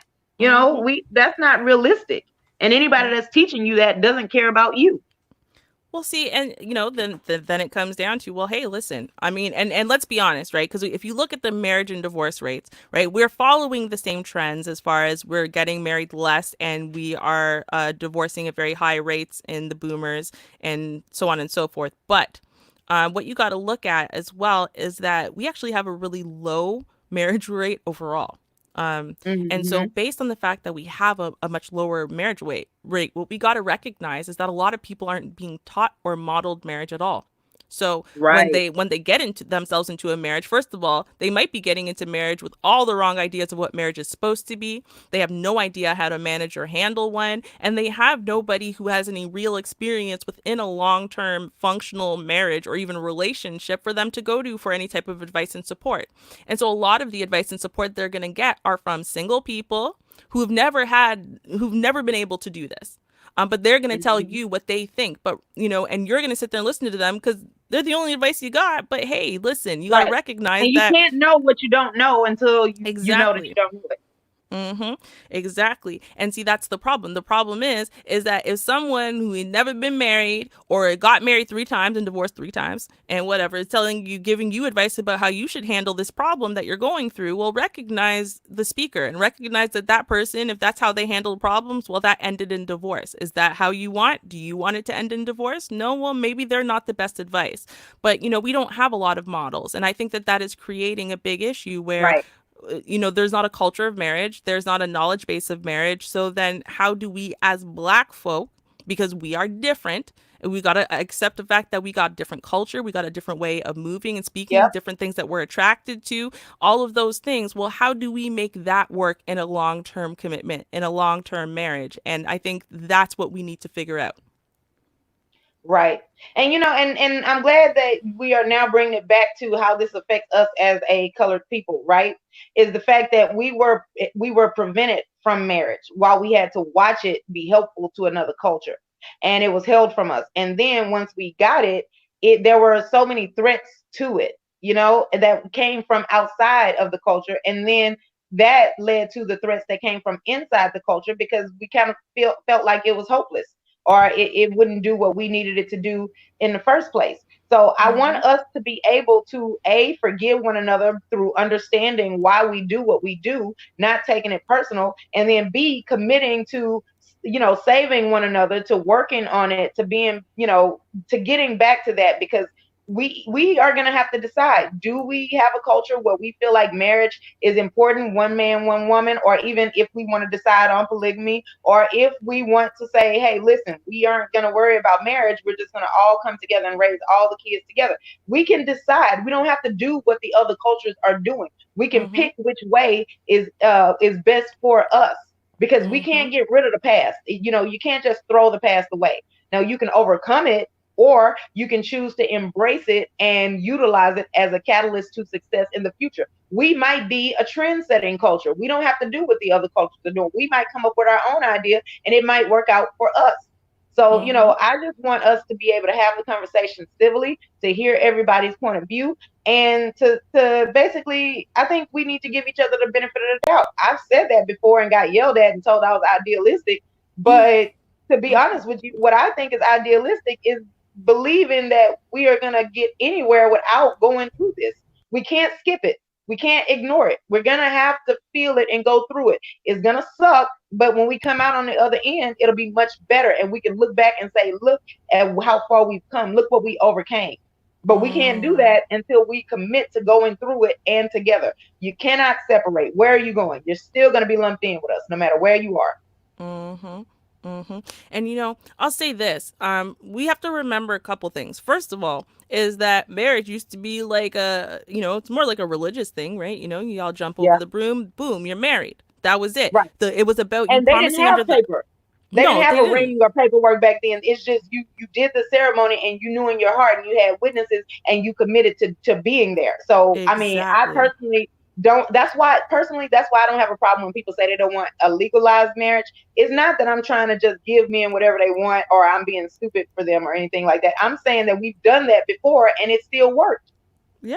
In fact, if you think about it, well, doesn't it make more sense for two people starting off in life to jump over a broom in front of the eyes of God and witnesses and their parents and their families and whatever and say, listen, we're promising to build a life together. And then for them to build a life together without starting off $20,000 in debt. I think it makes right? more sense for them to spend that And twenty without thousand having to dollars on a have house. and without having to have laws and courts to tell you, hey, you need to do this. Like, can we be adults and be responsible and keep our word? Do we Mm-hmm. have to have something in place to where you're going to be ruined if you don't, if you don't adhere to it? Can Mm-hmm. we just know what we're supposed to do and just do it? Well, I feel yeah. like as a culture, we have a problem with adulting, and Mm-hmm. that's another topic is, parenting. Like, we treat our kids like our butlers, so they don't have a childhood, and then when they become adults, now they're trying to recapture that childhood that they didn't get. But that's another topic too.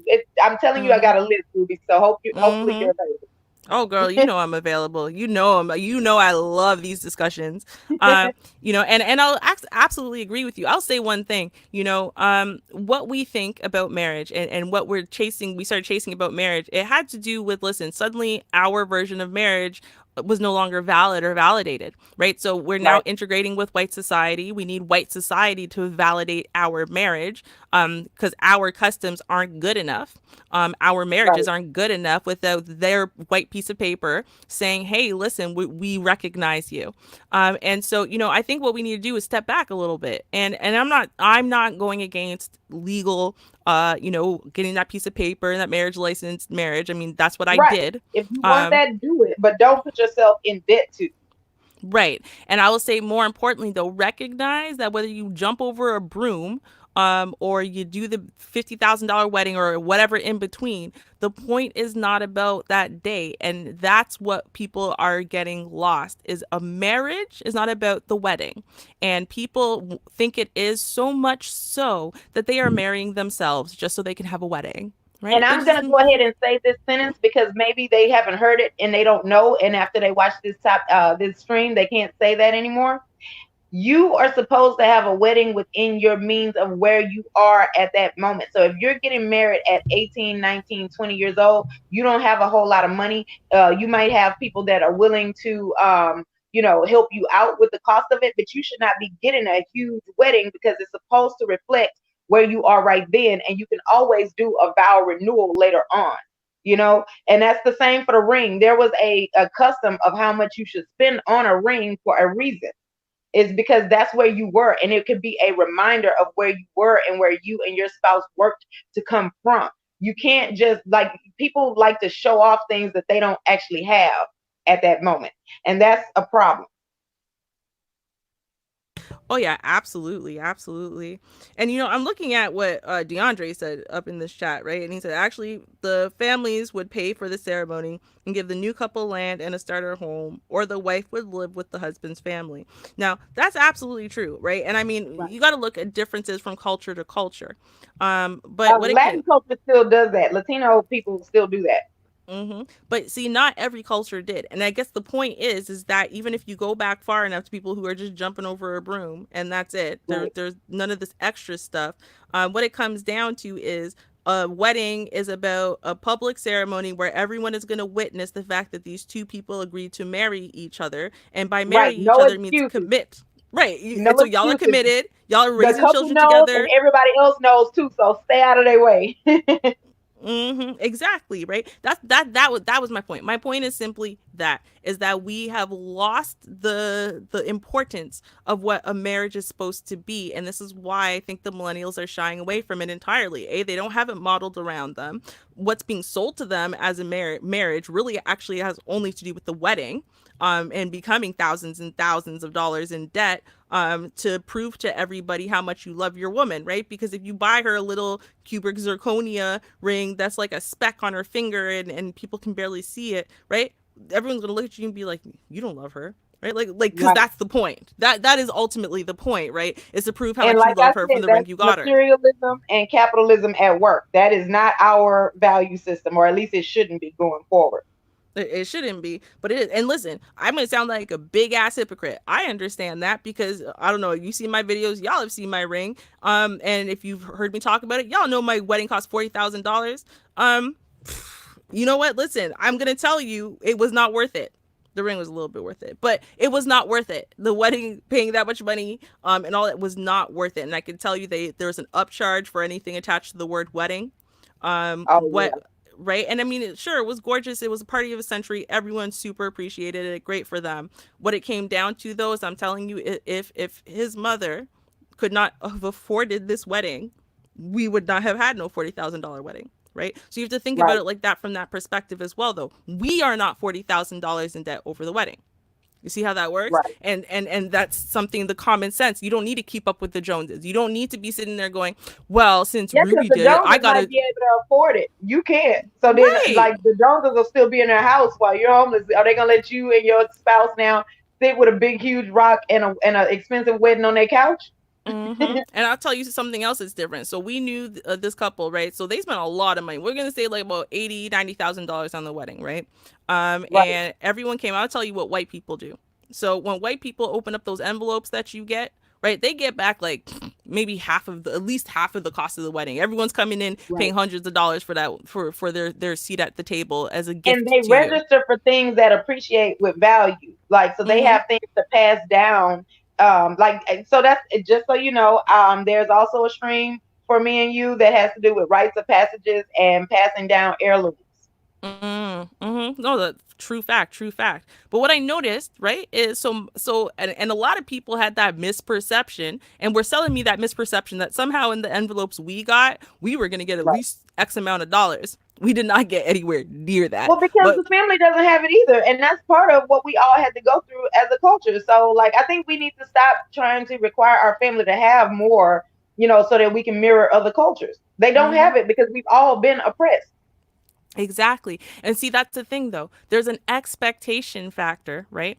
But I've seen it from, like, we went to this Italian people's wedding, right? And we didn't drop like an envelope. And the whole thing was like, we brought like a bottle of liquor. It was an expensive bottle of liquor, but we didn't drop an envelope too. And they contacted us to ask us about like, where's your money at. So you need to realize that, yeah, sure, these people made like $80,000 or whatever at their wedding, but there's a different cultural expectation, right? They've set a cultural expectation, and that's why their weddings are $90,000, because there's a cultural expectation they're going to get a lot of that money back, a lot of it, right? We don't have that same cultural expectation and ability. So what we need to stop doing is trying to keep up with the white Joneses over there and having $80,000 weddings we can't afford, because listen, our culture works differently. And not only does our culture work differently, but our money is working differently. We know where we come from. We know, Right. listen, if you got it, if your family's got it, if you're one of those people, you come from a place where your family's got it, they probably paid for your wedding, this conversation's irrelevant to you. I'm not talking to you. Right. I'm talking to all the rest of y'all, and y'all know what you did.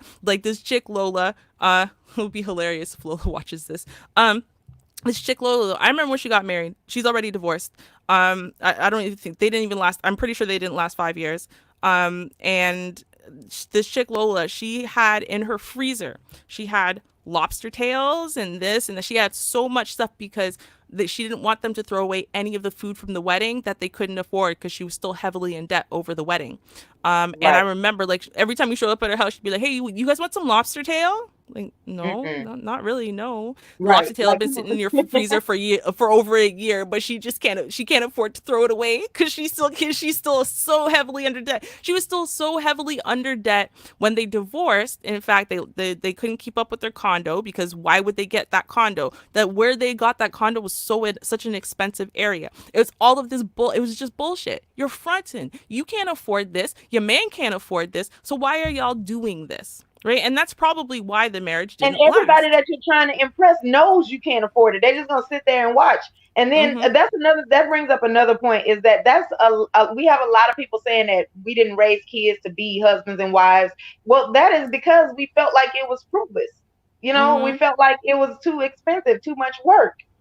Mm-hmm. So like we were beaten down to that point where not only did we not have it available to sustain it, we felt like we weren't ever going to have it, so just didn't make sense. It didn't matter. It didn't make a difference.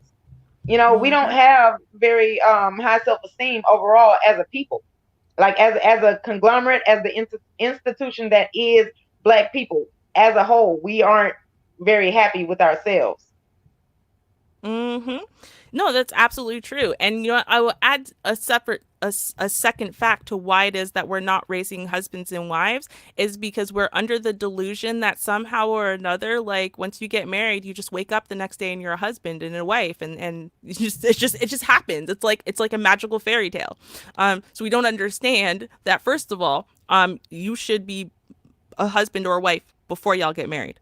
Ideally before Right. you meet, but okay, before y'all get married. But it's not there's not some magical transformation that happens when you get married. You wake up in the morning and now it's the exact same relationship, only the whole world knows y'all are married. But that's it. Like it doesn't change anything. And I think that for some people that is a massive letdown.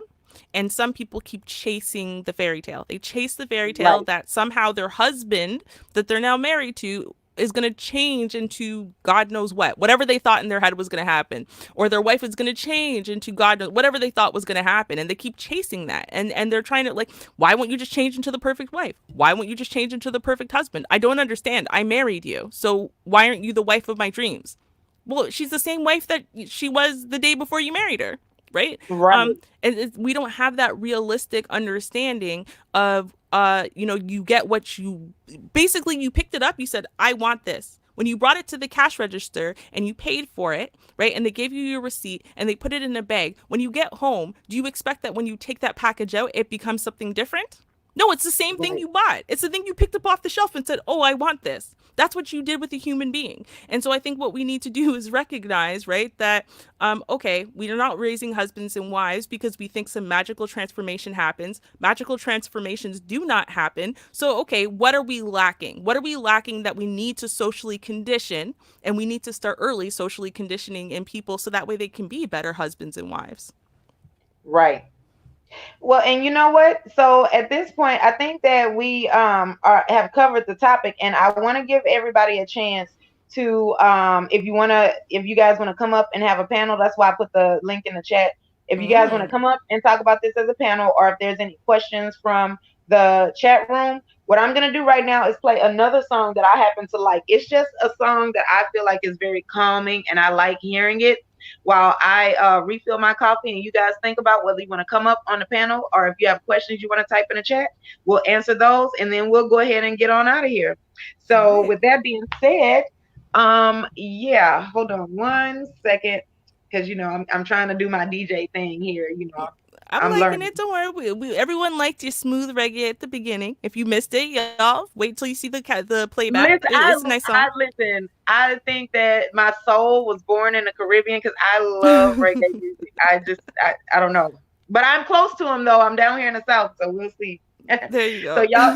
y'all enjoy this while I get my coffee, and then y'all think about questions or panel. Let me put the link back in the chat one more time just in case.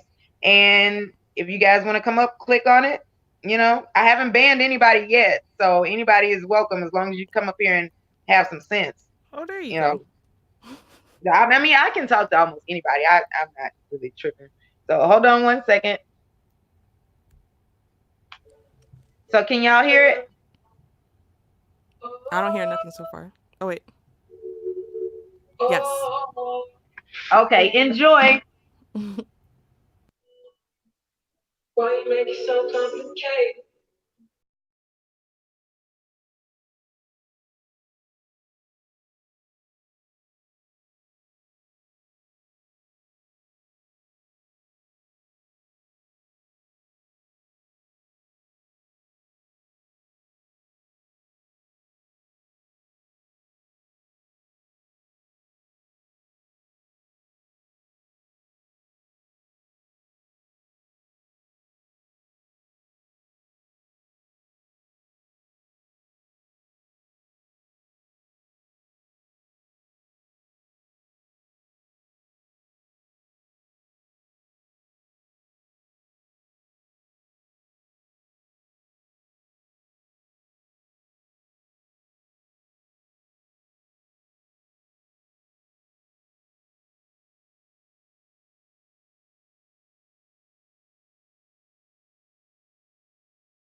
games. You know I don't have time, okay?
Okay, everybody. So we have a new panelist, Just DeAndre.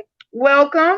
And so why don't I'm just gonna go ahead and let you lead off. You came up, you have something on your heart, or what's going on?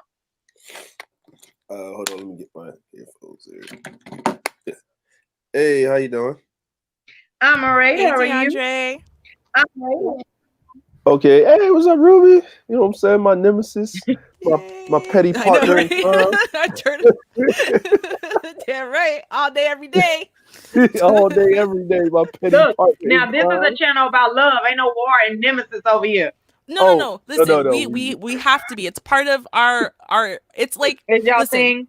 Yeah, it's our thing, but like, nothing but love. Like Yeah, DeAndre is my boy forever, but yeah, Nemesis still. Petty yeah, all day is what petty it all is. day. It's Nice. that Haitian and Jamaican dynamic. Yeah, pretty Nice. much. Well, I'm here to learn. So let me see what this is gonna do. So y'all got it. So it's like a lot of stuff that y'all was saying was like it was really spot on. I'm like, it's probably the most level-headed conversation. Well, I always expect that from Ruby, right? She's more like a dude when she's thinking most of the time, but Can't help it. Okay. Yeah, but Ruby's great. yeah. So like, but for yourself, like, it's you don't really hear like in this day and age, it's like everybody's like you said, everybody's like talking about taking the L or taking, women are not taking the W, and the W is always both sides. You got to admit both sides to everything, right? This is what we want, but we understand what you want, but we got to meet in the middle. So it's a great conversation to have. And the thing about marriage, right? People keep forgetting one thing, right? Is marriage, the institution of marriage is to pass down wealth.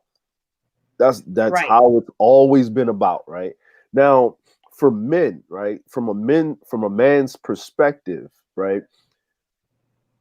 Our legacy is passed down through our children. Now, we only have two roles, right?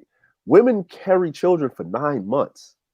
Yep. You're already teaching the child before the child comes out of the womb.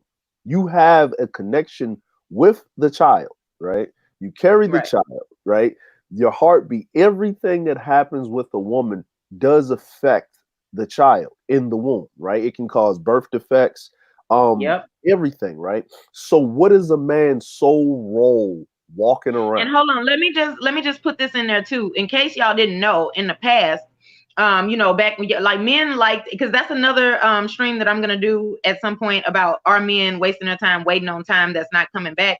But in the past, women, it was so risky for them to have kids before we had modern science that they were bed rest. They were catered to while they were pregnant so that they could bring into the world strong children. And that was their job, was to bake life while the men protected the village while they, and everything that was in it, the kids that were born, the women that were there, because that was their livelihood. That's how they survived every day. So we're going to start talking about going back to stuff that was in the past. They need to bring back all of it. And there was a reason for that because of everything that you just said. The woman, what happens to the woman right then is happening to the baby.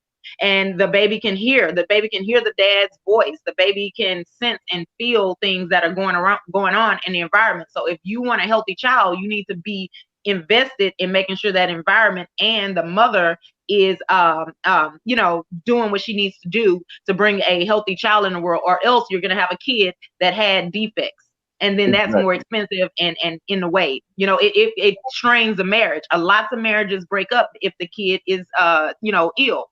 Yeah, so I just exactly. I won't interrupt it again. I just want to put that in there. But like, and when a lot of times people don't understand this. So what is a man's job, right?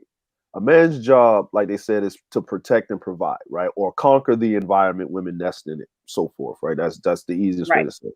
So now we're in the modern age, right? We didn't skip the whole thing. Like, people didn't even get married unless the families agreed. Right. Like, right. And then women had a dowry, right? You had a father, or if your father passed, your uncle. Like, people don't even know that if a father died, the oldest uncle would marry the mother or take her as one of the wives inside the home. I talked about that on a video in the past too. So people don't know how this marriage things works, because that's how you pass down wealth. Now you move into this different dynamic, right? We're in the modern age, right? And this all happened after World War II, right? All the men were sent off. They were, whatever, right? And men think differently. Men move differently, right? Men like to move with their hands. They like to be creative. They like to challenge other men. When women get in a certain place, they give you an example, right? And this is not something good to talk about, but we're just going to let me digress real quick. A woman will stay she will go home every day at 3:00, do everything she needs to do.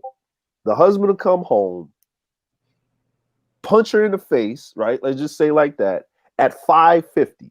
And she will deal with that every day. Now, when the man comes home and doesn't punch her in the face, she feels as though he doesn't love her because she's already nested into that environment. Now, most of the time, women will take that punishment until that man decides to put his hands on said children. Then she will leave, right?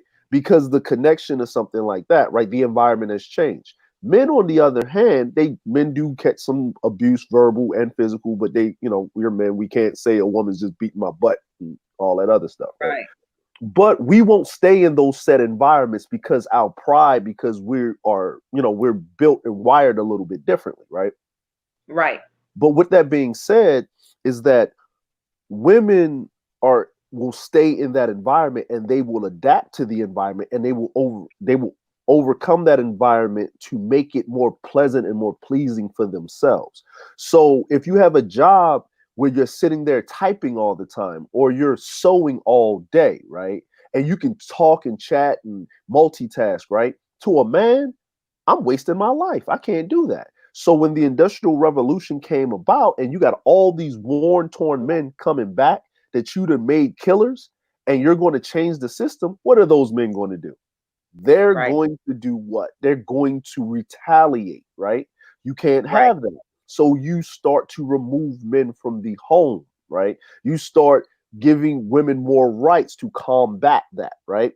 Then now we're in the thrust in this modern society where women have rights, and in some cases, right? Not saying it's the woman's fault, because who made the policies? The men, right? Right. Right. So we can't blame the women for why women are like this, we got to blame the men, right? Okay. And another thing is that when men don't take care of their responsibilities, that impacts other men. So of course Yeah. men are going to make these laws because they want you to do what you're supposed to do so that they can do what they want to do. So I think of some men, say that women went up to advocate for it, or women had some saying it. No, the men were saying, why should I have to pay for kids that you created? They're wanting to hold you responsible because if I got to pay for my kids, you got to pay for yours. So it's men that want y'all to do certain things, not us. Well, Back in the day, we didn't have a say so. That definitely didn't come from us.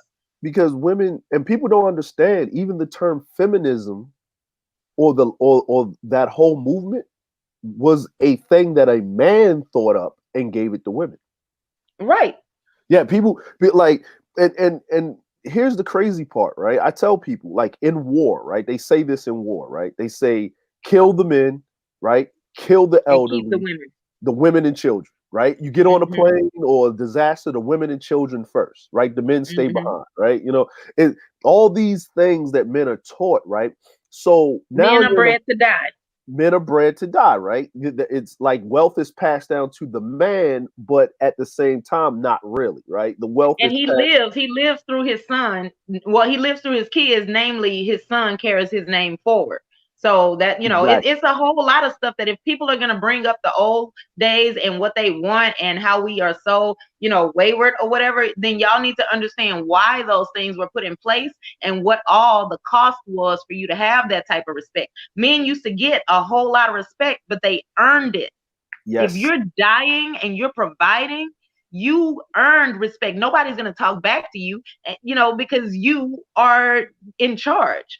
If you guys don't want to be in charge right now, not you specifically, but if certain men don't want to be in charge right now, then you can't get the privilege that the men from the past got because you're not doing what they did. What do you think the men from that time are going to feel? Do you think that they're going to be happy with you getting the same accolades while they had to do more than you have to do now to get it? So it's not even about women. Like, a lot of times men don't even talk to women. This is another man that is coming up with this. They weren't listening to women back then. If we didn't have voting rights, they gave us voting rights for a reason. Yeah, exactly. And why did they give you voting rights? I'm gonna just be honest, right? Men gave you voting rights because there's always more women than men, right? Mm-hmm. They gave you voting rights really, really to basically go against the other party. Just like when they only need the black vote to push things over the top if they don't got things one handled, right? It's like but women outnumber men, right? So if I get the women on my side, right, we pretty much won. We're pretty much going to push through whatever we're going to push through or put whatever candidate we want, right? And the biggest consumers and the biggest supporters are women, right? Straight up, like. Because they were at home watching TV while they were cleaning. So if you get the women to beg their husbands to buy it, then that's where the money. That's how the money is going to be spent. You sell to women, music, anything, even political views. Women will, like I said, it's a lot of stuff that goes on that men don't understand, and a lot of causes of problems isn't with the women or whatever. It's with us competing with each other, and those that blame it. Like, I give you a perfect example. I do not live in the U.S. I've not lived in the U.S. since 2002, right? So I live in Japan, right? So everybody's like, oh man, that's old school. No, their marriage rates and birth rates are ridiculously low, right? Yeah. They have this thing, right? We call it the empress and the concubine, right? Mm-hmm. So I'll explain it to you. Okay, in Asian society, in Asian culture, right? The man, we know Asians, they go to work, right? They go to work. They don't care if it's a tornado outside, right? It's the only people that's going to be outside is crackheads and Asians, right? Because they going to work, right? So I was there for that earthquake. They was at work. they walked to work, so they don't play, right? So the man works. He studies hard, does all this stuff. He goes to work, right? He marries a woman that the family approves of, right? The family has to have some type of status, right? Then when you get in the upper echelon, now this is how it works with them. If this family has a lot of money, but the oldest child right? Or they just got girls. But if the oldest child is a female, right? If the man marries into the family and they don't have enough wealth, then what happens is he has to take her last name, right? Then once they have their first male child, then that child takes the family last name, right? And then he gets his last name back. And then the other son, or if they have another child that's a male, he takes his father's last name, but he's a branch family member because wealth is passed down through the man, right? Now, people already know this. They get married because of wealth, right? To move that forward. Now, Right. Once a woman in Japan, and I'm saying this, or Asia, has 2 to 3 children, they do not sleep with their husband anymore. They are with the children. They sleep separately because she is now mom. Her job is to make sure these kids, she stopped working. She doesn't work until that child goes, until all of the kids go to elementary school, right? What a ripoff.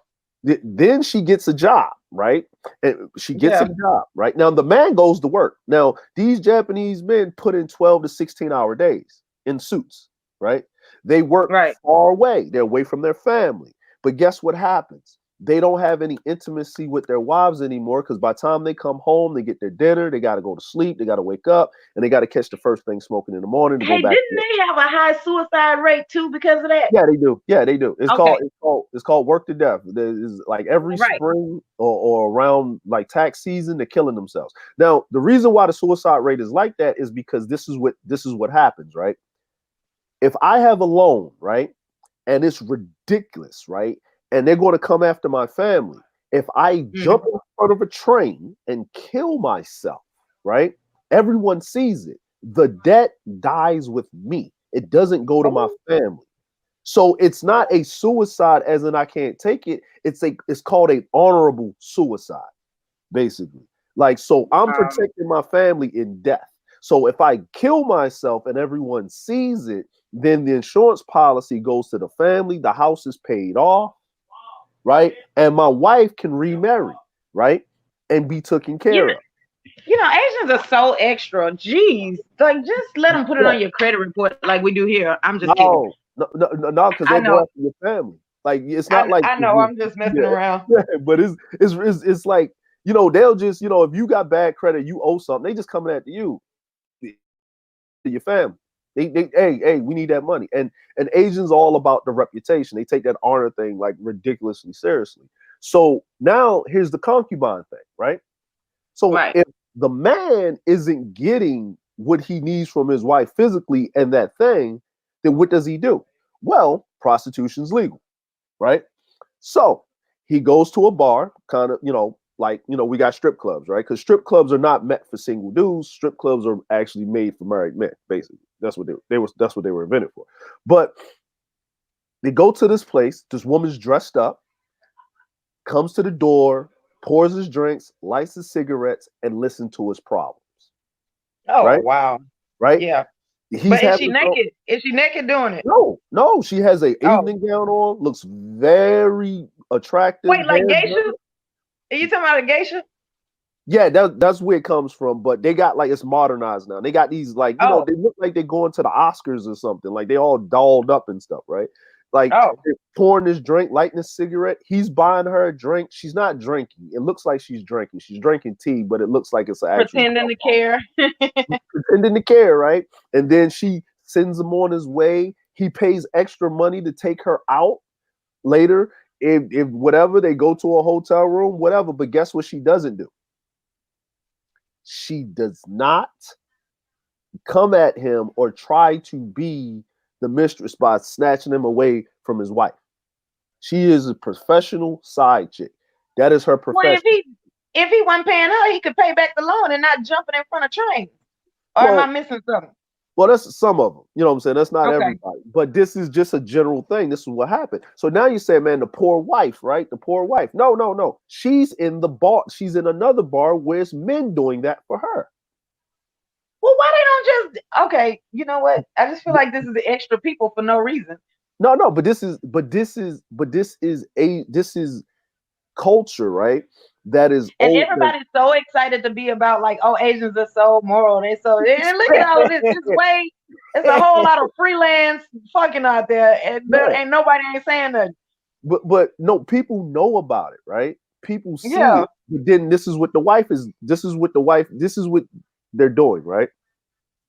This is my culture. This is the environment. He comes in the house at 8 o'clock every day. Bam. There's no extra children running around. The lights, water, gas, everything's taken care of. My kids are going to college. Now, guess what happens? Their divorce rates is just as high as the US or anywhere else, right? Now, why is that? The kids are gone, right? Remember, he's going to be older than her, maybe about 5 to 10 years. He hits his retirement. She done pushed out the kid. She's 45. You know how that works. They just, I got that new lease, right? And they don't beat themselves up. They keep themselves up. The man has been ran down into the ground, right?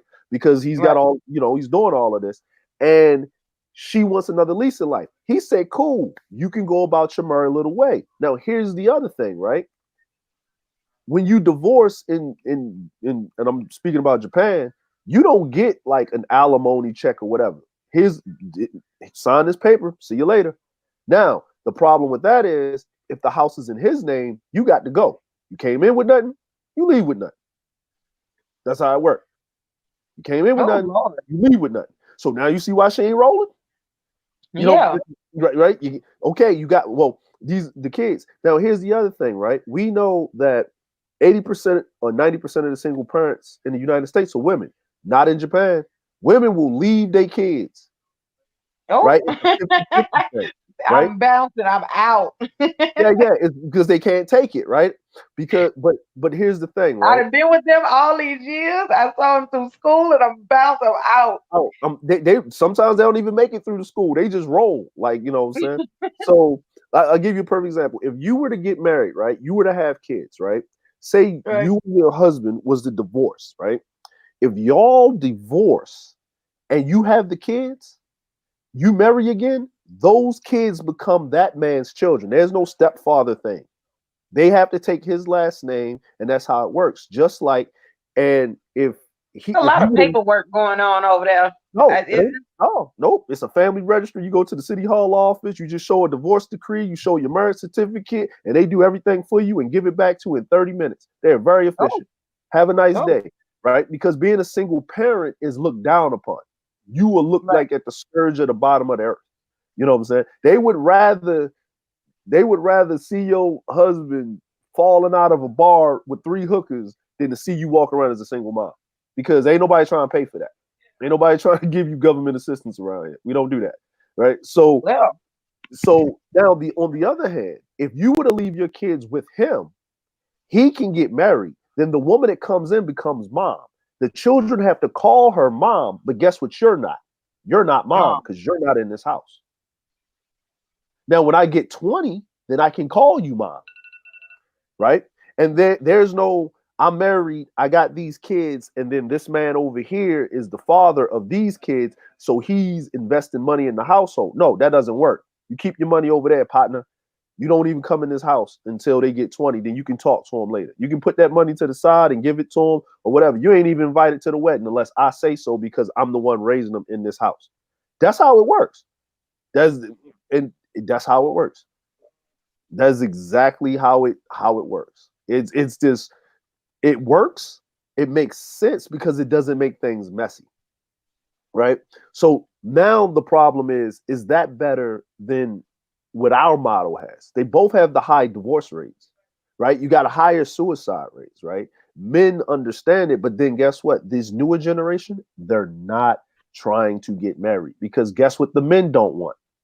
They don't want to be like their fathers coming home after 16-hour work days. They mom sleeping in another room.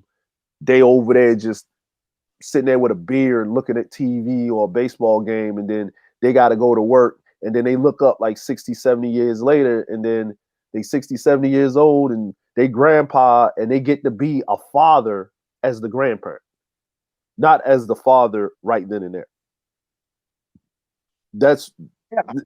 So everybody's having this problem worldwide. It's not just our culture or a westernized problem. It's an Asian. It's a worldwide problem.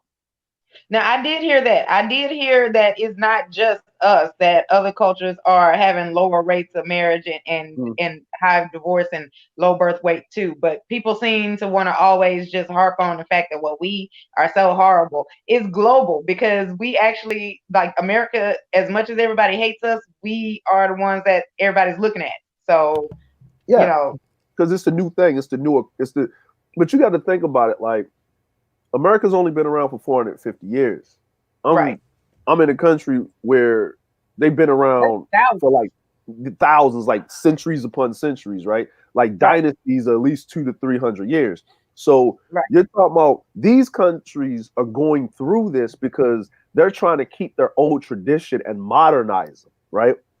Where right, America is a modernization, from the 400 years from the onset, right? Divorce was made. Divorce was actually in the modern divorce was actually implemented in England, right? From the Tudor king, he had like 4 or 5 wives. He killed like two of them off. uh-uh, Yeah, yeah.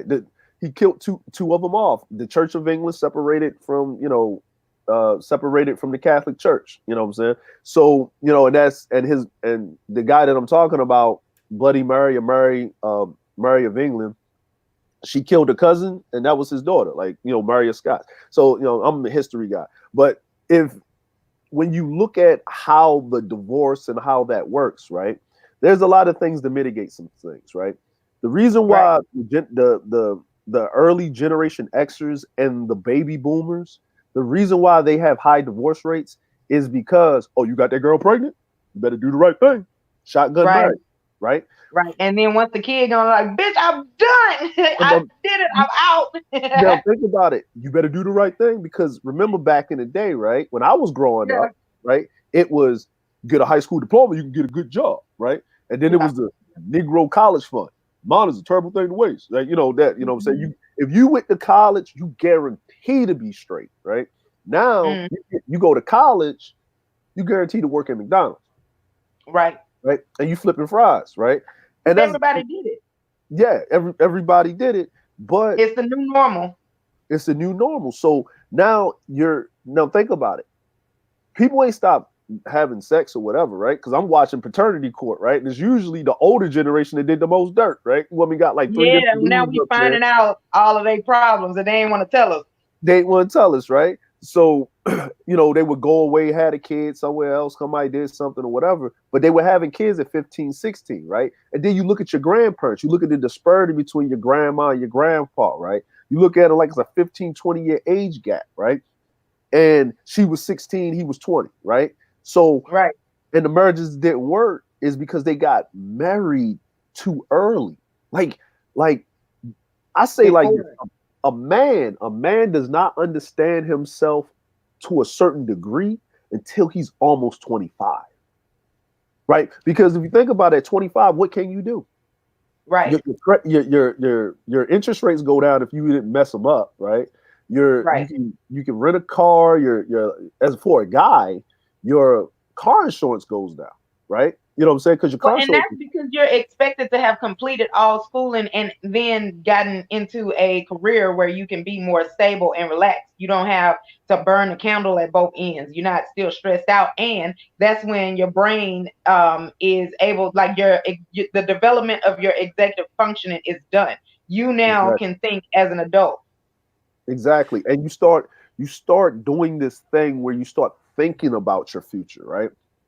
Right. Right. As women mature faster mentally than men and physically, right? They mature That's fast. because they're required to. Yeah. There's no science that says that they just automatically do. It's because they're taught and fostered to do so. Yeah. But it just seems it's just like because it's like they have to learn the nurturing part, right? So they have to understand to keep everything organized, environment and stuff like that, right? So they keep everything together, right? So now we're kicking men out, right? At Right. 18, right? You gotta get out of my house at 18, right? No, Yeah, and they know nothing and they're still impulsive. and they're still impulsive, right? my sons, like my son, like one of my sons, he was just doing too much, so he had to go at 20. but, Yeah, he was doing too much, right? But that sounds about right. he's grown, you know, whatever. He's the oldest, so he's 23, right? He came back like, Dad, you was right. I said, I was right. Yeah. Now, see, that's what tough love is supposed to be. If you're gonna kick them out, at least know that you should be accepting them back once they learn their lesson. You know, it's just to Yeah, show them what it is out there that you're keeping them from. Like, I yeah, don't like when people say, you know, because I was told once I leave, I can't come back. And so I left mhm. at 17 to go to college, and I wasn't allowed to come back.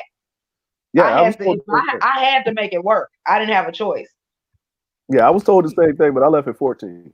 You know, but if we Yeah, could add wow. a big Yeah, difference good. though, Yeah. right? And we have to look at the big difference here culturally is so Mhm. now a lot of these arranged marriages, right? So in like Indian Yep. cultures and stuff, they're getting arranged marriages very early. And so their marriage rate's pretty high. Their divorce rate is pretty low. And even when they come to let's say somewhere like Canada, America, yes, the divorce rate goes up a little, but not significantly. And so when you look at it, one of the things is, and it's so kind of corny and cheesy, but I remember actually this family came into the salon I was working at, and you know the girl's very excited about this arranged marriage with this guy she met like once. And you know, it was a little sad. She had to break up with her boyfriend here, but you know, she's getting married now. I'm like, wait, what? Right. It sounded crazy to me. She's about 16, right? Turning 17, and she's getting married like as soon as she turns 17. Parents were signing off on it. And I was like, okay, this sounds insane and whatever. And, you know, how could you have a marriage and whatever with someone you don't even know? And they asked me, you know, they said, did you ever see the movie The Wedding Planner?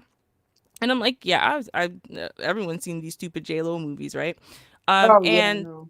there's a scene in that where J-Lo was saying, listen, she hasn't found the right one. She doesn't want an arranged marriage. What she wants is the magical fairy tale that her parents have, right? And she's talking to her Mhm. dad, and her dad said, but your mother and I were an arranged marriage. And she's like, wait, what? She's like, oh yeah, we Mhm. hated each other, right? Mhm. And then at some point he got really sick, and you know she's his wife, so it's her duty. She nursed him back to health, had to sit over him, you know, make sure his fever went down, some rough moments, and you know her doing that made him respect her, and the appreciation that he showed her as a result made her respect him, and that respect grew to like. They learned how to like each other. They found things about each other to like, and that like grew to love, and then that love grew to the magic that you know she saw over time because of shared experiences, because of you know constant interactions where you're having that mutual like and love and respect and oh thank you and appreciation and all of that. So in essence they built the magical in loveness that we see today when they started Right. off from not knowing each other and hating each other. So I think it has a lot to do with the perception. You know, to us, it seems like they do things backwards, but I think honestly, we are approaching things in a backwards kind of way where we want that animal instinct, that animal lust, that animal love at first sight kind of thing that strikes us. That's supposed to be the thing that makes us a functional relationship, or these automatic traits and the balance and whatever. Well, that makes it a functional marriage. Whereas they're saying, no, anyone can have a functional marriage with anyone else. Anyone could be in love with anyone else. You guys can learn that and develop that, but it has to do with whether you have the mentality to have that. Do you want Right. to work at that and continually work at that until you can't imagine your life without this person because they're so highly valued? Or do you want it to just magically happen for you? And I think the expectations very, very different in Indian cultures versus, say, our culture. Right. Yeah. Yeah. You're like, you know, for us that didn't see The Wedding Planner, I'll give a parallel. Coming to America for us, regular black folk. It's just- it's- Let yourself. No, I'm kidding. Go ahead. but Oh, love it. everybody missed that one point, like what Ruby was saying, right? We forgot what the movie was about because we got caught up in the comedy of it, right? Right. And he was on an arranged marriage. His wife was groomed to be the queen, right? His Right. mom was in a arranged marriage with his father, right? he said he want to go to America. He said, I want a woman that I choose that loves me for me, right? Like mom. And he's like, well, she was in the Marines Barracks. Oh, you went to go sow your royal oats. He's like, what's that, right? And he sent him to America, right? Right. And he was supposed to go there to get all of that out of his system and bring his butt back, right? You know, and you know, he saw that his son changed. He was tripping out. My son works. He's the prince, you know, and he was trying to hide all this stuff because he wanted a woman that didn't want him for his wealth or whatever. Now, at the end of the movie, she said, you was going to give all this up for me, right? And he said, yeah, I could do it right now. And she was like, nah, right? And everybody went over their head because I don't give a damn if you're not providing something. Bro, hey, listen, we ain't no woman gonna love you with the lights off. Like, I'm sorry, bro. Like, I mean, and even if she do, you can't see her. So, like, you know, you can't see it, right? And she probably frowning. You don't know. Yeah, you know, she'll go through it a couple of times, but it just ain't going. It's certain things that she can do damn. And the way the society is right now. Before it was like, oh man, now it's the society makes it so. So right now, society has empowered women to the point where, and it's being women. A lot of women are being subverted. Men are being subverted because women are saying you need to give this man a bar that he really can't reach, right? And men are thinking that they need to reach this bar, right? And then if they reach it, they look around and they're being jumped on by so many women because if you're only reaching that bar, there's only so much, right? So not all women, but most women now, right, with all this information being fed, if you listen to what they're saying and you're probably like, what are they saying? This is not even realistic, right? Is because they're being taught to go after the 1%. Yeah. Of all men, right? All men, right? And men are being taught that if you're not first, you're last. Like you're not first, you're last. Like Ricky Bobby. Yeah, you're not first, you're last, Ricky Bobby, right? And if you don't do that, you're a failure, right? So why will you even try to approach this woman, right? Because you're still building. And what they don't realize is that the 1% that are up there are assholes, right? Yeah, because they're told that they're allowed to. Yeah, listen, I deal with a lot of rich people that got money and stuff like that, and we do a lot of stuff, right? And when I tell them that I'm married, they have this look of disgust on their face, right? They're like, "You're married? Yeah, married." I'm like, to whom? And I point, and my wife is sitting right next to me. They're like, I didn't even think y'all was married. I said, we work, and you work together? How do you do it? Like, we look like some weird extinct species or something, right? And See, that's why I want to live over there. No, this is just period. This is just it doesn't matter the culture, the race, it doesn't matter. Everybody that I've ran into, they'll say, I'm married, but I couldn't work with him. I couldn't be around him all day. Why are you married?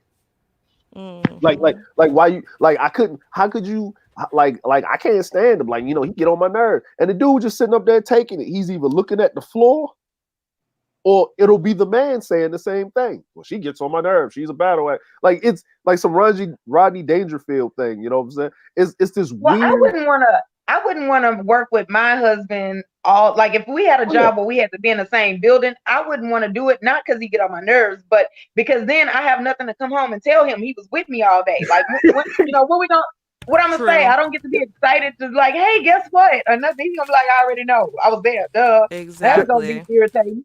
Well, no. See, here, this is like, I thought that too, and it's not for everybody. But what I learned is when we get home, right? Because it's a certain people can only do it. It's a switch, right? When we're at work, we're not married. We're at work, right? Well, now I can't be looking at my husband and then feeling like we ain't married. Because see, listen, we gonna get in trouble if we work together. So no. Well, I'm telling you right now, that's not gonna go well. Well, yeah, that's why I said it can't work for everybody. But what I learned with me and my wife is when we would come home, right? We would talk about everything else but work, because we already know what happened at work. We leave it at the door. Like, it comes to the door, it stops at the door, and then me and her just talk, right? And we talk about the kids. We had the kids around. We up here clowning. Me and her do some stuff. Go out somewhere. It's like like for me, like I told a lot of people this. I said, and my grandmother told me this. She said, if you don't marry this woman, you're not going to be married for the rest of your life. I said, yeah, I know, right? So, because I'm a jerk. So I'm a At jerk. least you know. At least At you're least you know honest. and Yeah, accept it. I'm a jerk and I'm petty. So Wow. I'm a jerk and I'm petty. Like I don't do stuff to people. If I feel you did something to me, we gonna have a passive aggressive problem later, right? Like, and but she deals with it. Like Ruby's heard my wife in the background and heard our Mm-hmm. interactions and the funniness that goes on and stuff like that. Mm-hmm. But it's funny, it's hilarious. We have our good times, we have our bad times, but it works, right? Me and my wife, we lived together for like 5 years before we got married. And we got married and we've been together for like 16 going on 17 years, married for 11 years, going on 12 years. But wait, Right? before y'all moved in together though, how long were y'all together? Because you lived together for 5, but before that, were y'all together long? We were dating each other for like 6 months to a year. Like she lived farther away. Like she lived Okay. like I would say, like in retrospect, she lived like like 3 cities over, like in another Okay. like state basically. So she would come down to visit, and it cost her like $200 every weekend, right? And I'm like, yo, You you might better as well just be move in. extra fun for me. Like, listen, look, all right, go Hey, ahead. Don't never hey, mind. no, yeah, I'm like, she would come down every weekend, like whatever. So, and I was like, okay, cool, right? If you're, I said how I didn't know. Like I was like, how much it cost? She said $200. I was getting mad, right? I was like, hold on, you Yeah. spending $200, right? She said, It's yeah, per weekend. She's like, yeah. I said, are you flying? No, I'm taking the train. What? $200 on a train. Wow. Yeah, it was a bullet train, right? So I was like, what? You doing what? Oh, hell to no. I say I was mad, right? I was mad. Yeah, Like I was because like, that could be if she just got it like that, she could have been putting that into the household. Just whatever. yeah, you could have been knocking out half of this rent in here. You spending that much Mm-hmm. money. Exactly. Like, Right. listen, this Like, is just not good budgeting. You see, that's why you need to check in with your man sometimes. That is just not good budgeting right there. yeah, I'm like, but she said, well, I got my own place and I don't want to, and this, that, and the other. I like, look, you've been doing this for 6 months. She said, yeah. I said, yo, just go ahead and get rid of that, right? Yeah. Yeah. And whatever. I say, make sure you find yourself a job first, though. You just ain't going to just sit up here and just kick it, right? Because we ain't, Mm-hmm. Right. what I'm saying? She said, no, they can transfer me down here. I was like, okay, well, transfer So she away. was sitting on this type Right. of information and ain't say nothing.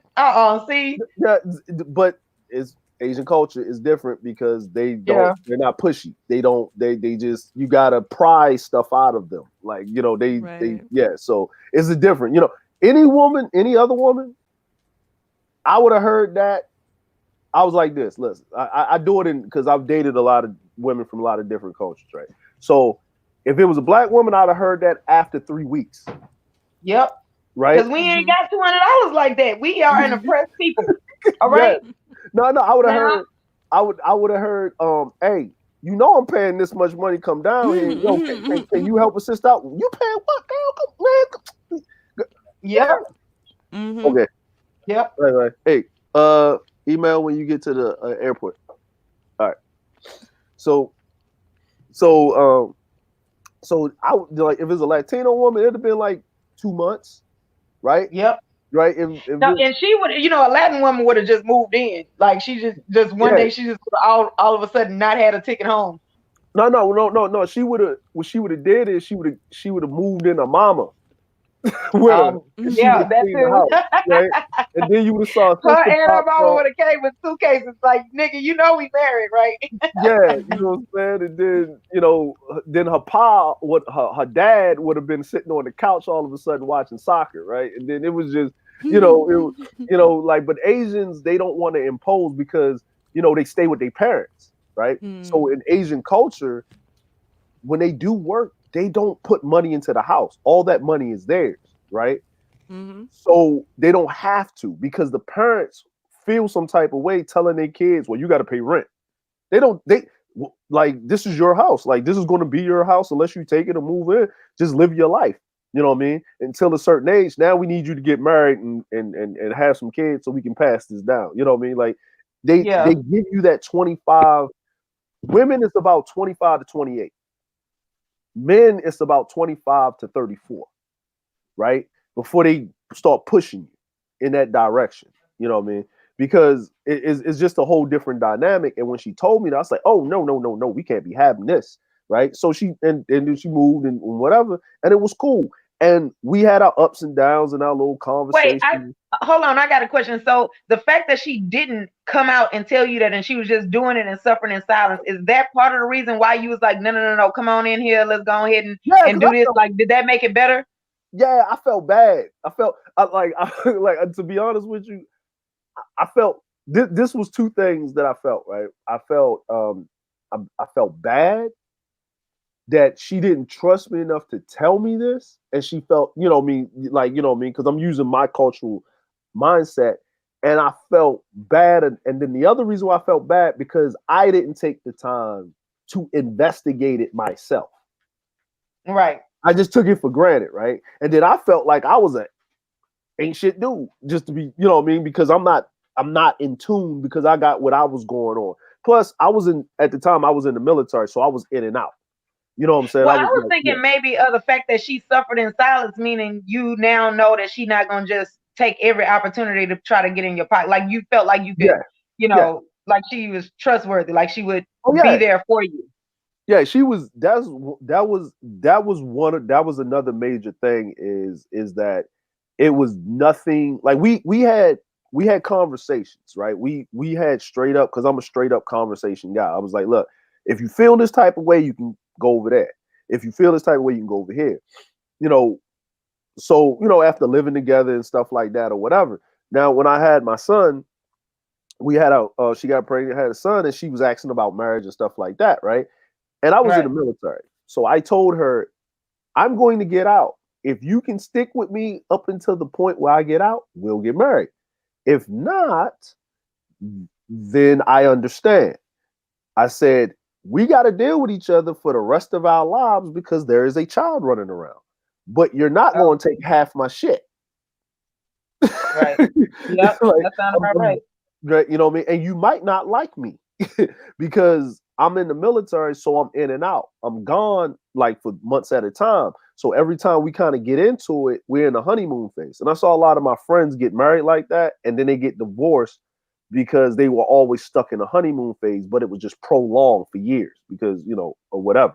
Right. So I said, I want to be here and you have needs. And if I'm not here to give you the attention and the needs that you need, that is a lot of onus. So if you find it with someone else, then we can be parents, co-parent, and then you can go over there and get your needs met. But don't have somebody in my house, because if I come home and somebody's in my house, I'm charging pussy tax. I'm just saying. Okay. I just told her just straight up, right? No, because I've seen it. I've seen dudes come home and they wife getting smashed down on the couch by some dude. Yeah, it's a military thing. It happens, right?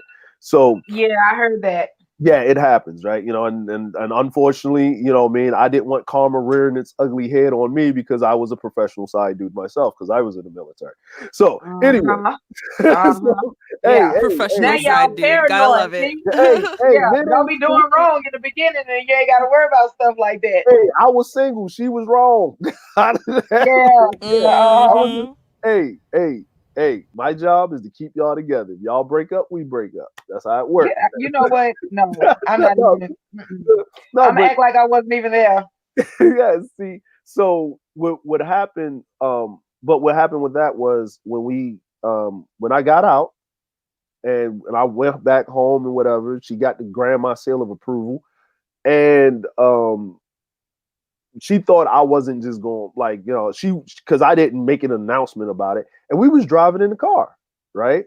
We was driving in the car and we went to the mall, right? We went to the mall. She was doing some shopping. I had my son. He was about 4 at the time. And we was walking around and I just walked, like, we just like walked into the thing and she was looking at a bracelet or whatever. And I just, I said, hey, um, I got my DD 214 today. She said, oh, what's that? I said, well, that's me. I'm out of the military. She said, oh, okay, cool. I said, yeah, we're gonna go back, go back. You're gonna go back to Japan like 30 days, 34 days. She said, yeah. I said, okay, cool. And I was like, so which one of these wedding bands you want? She said, huh? I said, yeah. Right? Out of the blue. Like, which one do you want? Like, which what? one you want? And she's like, huh? I was like, what are you hun for? And she was like, you serious? I said, I keep my word. You stuck with my Y'all so unromantic. Oh. No, he lacks that quality. Nah, Apparently, no, I no don't. I romance don't. at Oh, all. oh, I well, don't pick out a ring no. then. So, I mean, you No. stayed. I guess you here. Yeah. Come on, man. No, I'm keeping my word. We keep. Yeah, I know. I see it. Yes, it's like, okay. So she Your picked, word like, just real stoic and unromantic. like What'd she, you say? You could have done it better. like, Yeah, you kept your word, but I mean, because who else is gonna take it? It wasn't even like breathed up or nothing. yeah. Just So dry ass word, right? I was like, well, here you go. So she picks the ring, right? Right. She picks like a okay ring, right? But it was like $300-400, right? And I'm like, what are you doing? And she's like, no, just yeah, this is fine right here. This is fine right here. All right, you doing too much. She's like, what? I said, what about this one? She said, oh, that's nice, but this one is more affordable. I said, nah. I said, because you ain't getting another one until we had the 10-year mark. So pick one, because you ain't gonna walk around embarrassing me and everybody looking at me like I'm cheap. Got you walking around looking crazy with this little ring on, right? So look, we gonna pick something else. You ain't picking that. Pick something else, right? So you had to tell her to get a higher ring, huh? Yeah, I had to tell her to get a higher ring, right? So what we did was she got the engagement ring, and then the band that slides into the engagement ring has got like all the kids and me and her birthstones on it on the outside, whatever. So we got it made like that, right? So it was like about $5,000, nothing, whatever. Because I was already saving up for this stuff, so it wasn't like that 5-year thing. Like I was saving up. We don't get married, shit. I got me some money. I'm good, and my kid good, so we good, right? You know what I mean? So it's like it's either if we get married or it's just gonna go to my kid's savings and stuff like that. And you know what I mean? He don't got to worry about college because I was in the military, so I just pass it on to him and stuff. So, so she got that. So I asked my family because they got nothing but churches, and I asked them, hey, I want to do a wedding, just the family members or whatever. And because my wife wasn't black, my family didn't want to get marry us and shit, which hurt my feelings. But I went my ass to the courthouse. Yeah. So $35, we got married. Bing. Well, I mean, you spent $5,000 on the ring and went against your family. She could do it, like Is this all right? Yeah, no.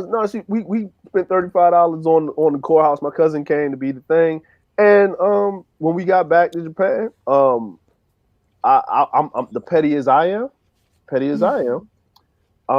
We went on several trips for our extended honeymoon, and I put it all on Facebook and tagged every last one of them niggas. You know what I'm saying? I'm petty. I had, and then, and we had a good time. And guess what? Every place that we went on our vacation, we got remarried again. Aw. Okay, That's Jackie cute. Christie. That's cute. No, it was petty. It was petty. Yeah, It was petty. still adorable. It was petty because petty or not, it's still cute. It's cute petty. Yeah, it's cute petty. But I told my there aunt, is a cute petty. I will give y'all that. Because I told my aunt, you run a catering service. I would have paid you for the catering. I would have paid the church, even though it's in the family, just for the rental fee. Y'all could have got this money, but man, these white and Asian and Indian people getting all this money. See, look at y'all. You know what I'm saying? See, but that was just one of those things with being married and it's the thing, right? Me personally, I tell people you have to you can't get married too early, and you don't want to necessarily get married too late, because I see the trend now with a lot of friends I went to high school with, mainly the women. Their kids are like 14, 17, about to go to college, about to be like graduate this year, and they're getting married to a guy that that doesn't have any kids or maybe have a one child. But the problem is this: he's not raising the kids because they're already raised. So what is he really? Oh, he's your retirement thing, because what joins a woman and man together in marriage, if they can do it, is children. That's the bonding part of it mostly, right? Couples that stay married for years that can't have children hurt. You know what I'm saying? And they'll adopt if need be, right? Because they couldn't have kids. Or they'll go ahead and adopt when their kids get older. You know what I mean? Because they need that. You know what I mean? They love each other, but they love raising. It's a family dynamic. So now you're getting married to this person because, okay, you had children at an early age, you was a single, and then you want to settle down and you don't want to be by yourself. So your first pick was not your good pick, but you're picking the guy that you had sitting on the sidelines for a minute. Most. Yeah. The one that you needed, not the one that you wanted. That ain't even fair to him because he wanted you and you didn't want, you know how that, you know, that thing. So now when y'all together, you're not going to have any kids at that age. So what is his legacy with you? Now you know, you see how the consequences of the dynamic of mixing up these roles. Yeah, you got to hit the sweet spot. You got to find that sweet middle. I'll say like this: you need if you're going to get married and have kids, marriage wise, between 25 and I said the latest 34, because you don't want to be 55 years old dealing with a damn teenager. I'm sorry. Not in this day and age with all this information going on. You know what I'm saying? Yeah. Where they can fact check you with Google, and because I said so just don't work. Right. You know what I'm saying? Like you know, you want to have raise your kids like them Quakers and have no technology in the house. I like to see you. You ain't gonna be allowed to do that. It's getting to a point now where that's about to be child abuse. It is child abuse. Then your kids can emancipate themselves from you. You can't even say call the police. I wish you would, and they're gonna be going in the, you know, is certain things that we were raised to do. And everything is a give and go. Like my wife taught me a lot of stuff. Like, you know what I mean? Like I would do certain things, like, you know, buy groceries at the beginning of the month for the whole month. That don't work. And no, but you know, when you raised on welfare, that's how you live, right? So and then your house, the food in your house will be 80% canned goods and dry food. Like you always getting ready for a disaster or something. Like when I went shopping, perpetual hurricane season. When I went shopping, my wife started putting stuff out the cart, and I'm about to argue with her in the studio. She said, "Why are you getting ready like we going through a typhoon or a hurricane or a natural disaster? Why you got all these canned goods?" Basically, now you got a wife that's gonna be cooking, and she gets to pick the groceries because she know what she's gonna throw in there. And she's Asian, so it's gonna be a lot of stir frying. You can't do that with canned goods. So you know, like, get down somewhere. Like I was like, she went to the market. This for you, DeAndre. Lay off the peyote with all of this now. Well, I'm gonna say this because I'm about to go and stuff. But I'm gonna say this. It's been a pleasure for talking to both of you and stuff thanks like for that. coming up, because we needed that. We needed to hear from the male's point of view. Like, so Ruby can be the wife that's on here, and you are a husband on here, and then I'm just listening. You know, I'm here. I'm, you know, facilitate. It was great. You know, I just say that people shouldn't like rush into it. What millennials are doing now, I'm like, I guess because I was born in '81, I guess that's me too. What month? September. Oh yeah, so you old. Yeah, it was old. Like my knees hurt when it rains. Yeah. So it's like I understand why they're scared and they're waiting, because there's nothing in it for them. You know what I mean? They don't. You know, this younger generation, they're smart. They're not stupid. They're very Right. intelligent, right? They're And planning too. They yeah, they're dream planning. and they plan. Yeah, they have it mapped out. And the problem is their biggest downfall is that when those dreams and plans don't work, they just go into a hole and ball up. They Yeah. don't know what to do because Or they're either they wild out and you just like, oh Lord, spiraling out until they because finally crash.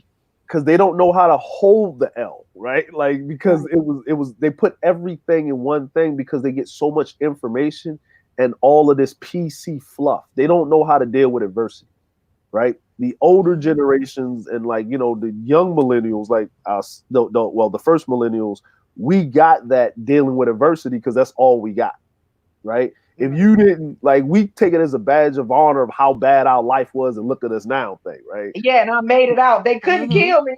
They couldn't like for real. I say stupid stuff like shit. I shouldn't be 35 and shit, or past 35 or whatever, right? I made it. I Right. was supposed to be here. My But wife was, we were all told because like I was even told like I wasn't supposed to be nothing. Like so we were all yeah, told like you ain't gonna be shit. yeah. And then you think about it, like all them people said I wasn't gonna be shit, and then you look at this newer generation, like y'all soft because y'all want Yeah. everybody to say you supposed to be shit, and really just and to be But we honest, said it because we didn't like it being told that we didn't like what was done to us. So we did different. we did different, and then we realized that there has to be balance, right? Right. You can't And that's tell. what I'm hoping that this generation gets. We went the other extreme, so hopefully they can, And, like mediate. and that's the and that's the biggest thing. We don't like I was saying is we don't have the grandmas because the grandmas is in the club with the moms and the Right. moms is in the club with the daughters. So the daughters and the moms and the memons and the aunties and everybody else is in the club Everybody in the because, club together. and here's the crazy part. When I went home 4 years ago, if I saw women from 22 to about 28, maybe 30 something, look like ugh, and I saw women from 35 and over got their shit together, hitting the gym, working out, looking better and younger than the women that are in that age bracket. You know what I mean? And it's like, well, if Mima is getting a second run through, right? Right. Because Right. Mima had kids, because that's the Generation X's, you know what I'm saying? Because they had them teenage pregnancies and the kids is out and about doing their thing. And then, they missed that teenage childhood. Then who's going to say, well, how do you keep a proper marriage? Well, where's grandma and grandpa? Oh, let me go to grandma's house. You go to grandma's house, they over there drinking Hennessy and playing spades and getting it. And her boyfriend may be 5 years younger than her, you know what I'm saying? Like the same age as your dad, and is so when you see that, oh man, anything y'all gotta say about relationships, I'm good. Yeah. Holla at me. Yeah. Holla at me. I'll learn it. I'm gonna go turn I'll figure it on. out because this ain't it. This is Look, not. look, I'm gonna go turn on and watch Oprah and what's that other lady that's on a network and go give that a relationship advice. I'm gonna go listen to these people that Oh, ain't married. Yeah, Iyanla Van Zandt. yeah, I'm gonna listen to her because she ain't married, but I'm gonna listen to her though. Like I'm gonna listen to Yeah, her. she ain't married, but she also ain't twerking for her 5-year younger boyfriend in the middle of the living room at Exactly. Thanksgiving. You know what I'm saying? Sliding down the pole with the turkey grease. So Yeah. so, so you gotta, I think, more married people like this need to have these conversations about relationships because that's the end goal, right? To not be out there in the streets still looking for something. You know what I mean? Right. Like, yeah, because cuffing season is almost over anyway. So Yeah. well, Yeah. thank y'all. I'm out. Ruby will holler at each other later. Of course, of And course. thanks for coming up. So glad We're you gonna came end up. it. We're gonna end this on one more song that I like. So, stick around, write y'all last goodbyes, lights on, last call, right? All right. Say goodbye to everybody that you met and loved in here and whatnot. Remember who brought this all together for y'all? Ruby. No, I'm kidding. Nice, real nice. Of course, of course. You know I had to do it. I had to do a little something, something. I'm You still, always do, but that's why you're here. yeah, right. I'm looking forward to seeing what this and the last song is, though. All right.